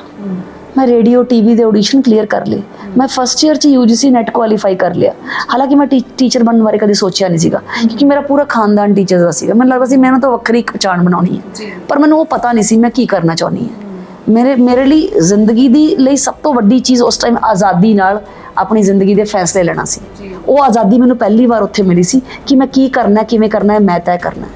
ਮੈਂ ਰੋਜ਼ੀ ਰੋਟੀ ਕਮਾਉਣਾ ਸ਼ੁਰੂ ਕਰਤਾ। ਘਰਦਿਆਂ ਨੂੰ ਕਹਿਤਾ ਪੈਸਿਆਂ ਦੀ ਲੋੜ ਨਹੀਂ ਹੈਗੀ, ਹੁਣ ਪੈਸੇ ਨਾ ਦਿਓ, ਤੇ ਇਹਦੇ ਇਸ ਤਰ੍ਹਾਂ ਮੇਰੇ ਲਈ ਇਹ ਸਫ਼ਰ ਆਸਾਨ ਹੋ ਗਿਆ ਸੀਗਾ। ਪਰ ਇੱਕ ਵੈਕਿਊਮ ਹੁੰਦਾ ਹੈ ਕੁਲਦੀਪ, ਜਦੋਂ ਤੁਹਾਡੇ ਪੇਰੈਂਟਸ ਦਾ ਪਿਆਰ ਹੁੰਦਾ ਹੈ, ਉਹਨਾਂ ਦੇ ਟੱਚਿਸ ਹੁੰਦੇ ਆ ਜੋ ਤੁਹਾਡੇ ਅੰਦਰ ਨੂੰ ਭਰ ਦਿੰਦੇ ਨੇ। ਉਹ ਵੈਕਿਊਮ ਕਦੇ ਨਹੀਂ ਭਰ ਸਕਿਆ, ਉਹ ਵੈਕਿਊਮ ਹਮੇਸ਼ਾ ਰਿਹਾ। ਇਸ ਕਰਕੇ ਮੈਂ ਇੱਕੋ ਹੀ ਟਾਈਮ 'ਚ ਹਜ਼ਾਰਾਂ ਲੋਕਾਂ ਨੂੰ ਪਿਆਰ ਕਰਦੀ ਸੀ ਤਾਂ ਕਿ ਮੈਨੂੰ ਬਦਲੇ 'ਚ ਉਹਨਾਂ ਦਾ ਪਿਆਰ ਮਿਲੇ ਤੇ ਕਿਤੇ ਨਾ ਕਿਤੇ ਮੇਰੇ ਅੰਦਰ ਨੂੰ ਭਰ ਦੇ। ਇਹੀ ਵਜ੍ਹਾ ਸੀਗੀ ਕਿ ਮੈਂ ਜਦੋਂ ਉਸ ਯਤੀਮਖਾਨੇ 'ਚ ਗਈ ਤੇ ਮੈਂ ਉੱਥੇ ਕੰਮ ਕੀਤਾ ਤੇ ਮੈਂ ਕੁਝ ਰਾਤਾਂ ਰਹੀਆਂ ਵੀ। ਉਹ ਸਾਰੇ ਮੁੰਡੇ ਸੀ ਉੱਥੇ, ਸਾਰੇ ਬੱਚੇ ਸੀ, ਤੇ ਉੱਥੇ ਇੱਕ 5 ਸਾਲ ਦਾ ਬੱਚਾ ਸੀ ਜੋ ਹਕਲਾ ਹੁੰਦਾ ਸੀ। ਉਸ ਬੱਚੇ ਨਾਲ ਮੇਰਾ ਖਾਸ ਲਗਾਵ ਸੀਗਾ। ਉੱਥੇ ਹੀ ਮੇਰੀ ਜ਼ਿੰਦਗੀ ਦਾ ਥੀਮ Song ਜੋ ਅੱਜ 25 ਸਾਲਾਂ ਤੋਂ ਚੱਲਦਾ ਆ ਰਿਹਾ ਹੈ, ਉੱਥੇ ਹੀ ਮੇਰੇ ਨਵੇਂ ਮੇਰੇ ਗਾਣਾ ਤੈਅ ਹੋਇਆ ਕਿ ਮੈਂ ਜਿੱਥੇ ਵੀ ਕੰਮ ਕਰੂੰਗੀ ਇਹ ਗਾਣਾ ਜ਼ਰੂਰ ਗਾਊਂਗੀ। ਉਸ ਬੱਚੇ ਨਾਲ ਮੇਰੀ ਮੁਲਾਕਾਤ 15 ਸਾਲ ਬਾਅਦ ਹੋਈ। ਜਦੋਂ 20 ਸਾਲ ਦਾ ਹੋ ਗਿਆ, ਮੈਂ ਕਿਸੇ ਪਿੰਡ 'ਚ ਨਾਟਕ ਕਰਨ ਗਈ। ਉਹ ਬੱਚੇ ਨੇ ਆ ਕੇ ਮੇਰੇ ਪੈਰ ਛੂਏ ਤੇ ਉਹਨੇ ਦੱਸਿਆ ਕਿ ਮੈਂ ਇਕਨੋਮਿਕਲੀ ਇੰਡੀਪੈਂਡੈਂਟ ਹੋ ਗਿਆ, ਹੁਣ ਮੇਰੀ ਸਾਈਕਲਾਂ ਦੀ ਦੁਕਾਨ ਹੈ। ਉਹ ਮੈਨੂੰ ਉੱਥੇ ਲੈ ਕੇ ਗਿਆ, ਕੋਈ ਨੰਬਰ ਨਹੀਂ ਸੀ, ਮੈਨੂੰ ਚਾਹ ਪਿਲਾਈ ਤੇ ਮੈਨੂੰ ਹੌਲੀ ਹੌਲੀ ਪਤਾ ਲੱਗਿਆ ਕਿ ਦੂਸਰਿਆਂ ਨੂੰ ਪਿਆਰ ਕਰਨ ਨਾਲ ਤੁਹਾਨੂੰ ਕਿੰਨਾ, ਜਿਹੜਾ ਬਦਲੇ 'ਚ ਪਿਆਰ ਮਿਲਦਾ ਹੈ ਉਹ ਤੁਹਾਨੂੰ ਕਿੰਨਾ ਭਰ ਦਿੰਦਾ ਹੈ। ਤੇ ਮੈਨੂੰ ਇਹ ਲੱਗਦਾ ਸੀ ਵੀ ਇਹ ਸਾਰੀ ਧਰਤੀ ਮੇਰਾ ਘਰ ਹੋਵੇ। ਮੈਂ 2 ਕਮਰਿਆਂ ਦਾ ਆਪਣਾ ਘਰ ਨਹੀਂ ਬਣਾਉਣਾ, ਇਹੀ ਮੇਰਾ ਥੀਮ ਸੀ। ਤੇ ਸਾਰੇ ਲੋਕ ਮੇਰੇ ਆਪਣੇ, ਤੇ ਮੇਰਾ ਘਰ ਐਸਾ ਹੋਵੇ ਜਿਹਦੇ ਦਰਵਾਜ਼ੇ ਸਭ ਲਈ ਖੁੱਲੇ ਹੋਣ, ਕੋਈ ਜਦੋਂ ਮਰਜ਼ੀ ਆਵੇ, ਰਵੇ, ਖਾਵੇ, ਜੋ ਮਰਜ਼ੀ ਕਰੇ। ਇਹ ਮੇਰੀ ਜ਼ਿੰਦਗੀ ਦਾ ਥੀਮ ਹੋਣਾ ਚਾਹੀਦਾ। ਜੇ ਮੈਂ ਆਪ ਹੀ ਕਮਾਇਆ, ਆਪ ਹੀ ਖਾਇਆ, ਤੇ ਉਹ ਕੋਈ ਜੀਵਨ ਨਹੀਂ ਹੈਗਾ। ਇਹ ਫਿਲਾਸਫੀ ਮੇਰੇ ਘਰਦਿਆਂ ਨੂੰ ਕਦੇ ਸਮਝ ਨਹੀਂ ਆਈ ਸੀ, ਲੇਕਿਨ ਦਵੀ ਨੇ ਮੇਰੀ ਇਸ ਭਾਵਨਾ ਨੂੰ ਸਮਝਿਆ। ਤੇ ਮੈਂ ਤੁਹਾਨੂੰ ਉਹ 2 ਲਾਈਨਾਂ ਸੁਣਾਵਾਂ ਜਿਹੜੀਆਂ ਜੀ ਉਹਨਾਂ ਬੱਚਿਆਂ ਨੂੰ ਵੀ ਯਾਦ ਹੋਣਗੇ। ਤੇ ਅੱਜ ਜਦੋਂ ਮੈਂ 52 ਸੈਕਟਰ ਤੇ 56 ਦੀ ਕਲੋਨੀ ਦੇ ਬੱਚਿਆਂ ਨਾਲ ਕੰਮ ਕਰਦੀ ਹਾਂ, ਉਹਨਾਂ ਨੂੰ ਵੀ ਇਹ ਗਾਣਾ ਯਾਦ ਹੈ। तुम बेसहारा हो तो किसी का सहारा बनो, तुमको अपने आप ही सहारा मिल जाएगा, कश्ती कोई डूबती पहुंचा दो किनारे पर, तुमको अपने आप ही किनारा मिल जाएगा, तुम बेसहारा हो तो। ਬਹੁਤ ਖੂਬ, ਬਹੁਤ ਖੂਬ। ਤੁਹਾਡਾ ਬਹੁਤ ਬਹੁਤ ਸ਼ੁਕਰੀਆ, ਤੁਸੀਂ ਆਪਣੇ ਇੰਨੇ ਕੀਮਤੀ ਸਕੈਜੂਲ 'ਚੋਂ ਸਾਡੇ ਲਈ ਟਾਈਮ ਕੱਢਿਆ। ਬਸ ਇੱਕ ਛੋਟੀ ਜਿਹੀ ਗੱਲ ਪੁੱਛਣਾ ਚਾਹਾਂਗੀ ਕਿ ਜ਼ਿੰਦਗੀ ਦੇ ਅੱਜ ਇਸ ਮੁਕਾਮ 'ਤੇ ਹੋ ਨਾ, ਇੰਡੀਪੈਂਡੈਂਟ ਸਭ ਕੁਝ ਹਾਸਲ ਕਰਕੇ ਤੁਸੀਂ ਬਹੁਤ ਖੁਸ਼ ਹੋ, ਔਰ ਪਰਮਾਤਮਾ ਕਰੇ ਕਿ ਇੱਦਾਂ ਹੀ ਖੁਸ਼ ਰਹੋ। ਪਰ ਇਸ ਸਾਥ ਦੇ ਵਿੱਚ ਤੁਸੀਂ ਕਿਸੇ ਅਜਿਹੇ ਇਨਸਾਨ ਦਾ ਜ਼ਿਕਰ ਕਰਨਾ ਚਾਹੋ ਕਿ ਜਿਹਦੇ ਨਾਲ ਰਹਿ ਕੇ ਤੁਹਾਨੂੰ ਦੀਨ ਦੁਨੀਆ ਜਾਂ ਕੰਮ ਦੀ ਕੋਈ ਫਿਕਰ ਨਹੀਂ ਹੁੰਦੀ? ਹਾਂ, ਕਹਿੰਦੇ ਨੇ ਇੱਕ ਕੱਲਾ ਤੇ ਦੋ 11। ਜੀ ਇੱਕ ਕ੍ਰੀਏਟਿਵ ਇਨਸਾਨ ਦੇ ਨਾਲ ਅਗਰ ਕੋਈ ਐਡਮਿਨਿਸਟ੍ਰੇਟਿਵ ਇਨਸਾਨ ਨਾ ਹੋਵੇ ਤਾਂ ਉਹਦੀ ਕਾਮਯਾਬੀ ਅਧੂਰੀ ਰਹਿ ਜਾਂਦੀ ਹੈ। ਕਲਾਕਾਰ ਕਦੇ ਵੀ ਕਾਮਯਾਬ ਕੱਲਾ ਨਹੀਂ ਹੋ ਸਕਦਾ। ਜੀ ਸੋ ਮੈਂ ਜ਼ਿਕਰ ਕਰਨਾ ਚਾਹਾਂਗੀ ਆਪਣੀ ਦੋਸਤ ਲਵਲੀਨ ਕੌਰ ਦਾ, ਜਿਹੜੀ ਪੇਸ਼ੇ ਤੋਂ ਵਕੀਲ ਹੈ ਪਰ ਇਸ ਗਰੁੱਪ ਦਾ ਸਾਰਾ ਕੰਮ ਸਾਂਭਦੀ ਹੈ। ਇਸ ਗਰੁੱਪ ਦੇ ਫਾਈਨੈਂਸਿਸ, ਇਸ ਘਰ ਵਿੱਚ ਕੌਣ ਆਏਗਾ ਜਾਏਗਾ ਉਹਦੀ ਦੇਖਭਾਲ, ਇਸ ਐਕਟਿੰਗ ਸਟੂਡੀਓ 'ਚ ਪੜ੍ਹਨ ਆਉਣ ਵਾਲੇ ਬੱਚਿਆਂ ਦਾ ਖਿਆਲ, ਰੂਪਕ ਕਲਾ ਤੇ ਵੈਲਫੇਅਰ ਸੁਸਾਇਟੀ ਦੀ ਪ੍ਰੈਜ਼ੀਡੈਂਟ, ਗਰੁੱਪ ਨੂੰ ਚਲਾਉਣ ਵਾਲੀ, ਸੰਗੀਤਾਜ਼ ਐਕਟਿੰਗ ਸਟੂਡੀਓ ਨੂੰ ਚਲਾਉਣ ਵਾਲੀ, ਇਹਨਾਂ ਦਾ ਖਿਆਲ ਰੱਖਣ ਵਾਲੀ, ਸਾਰੀਆਂ ਟੀਮਾਂ ਨੂੰ ਆਪਣੇ ਨਾਲ ਜੋੜ ਕੇ ਰੱਖਣ ਵਾਲੀ, ਮੇਰੇ ਗੁੱਸੇ ਤੋਂ ਮੇਰੀਆਂ ਟੀਮਾਂ ਨੂੰ ਬਚਾਉਣ ਵਾਲੀ।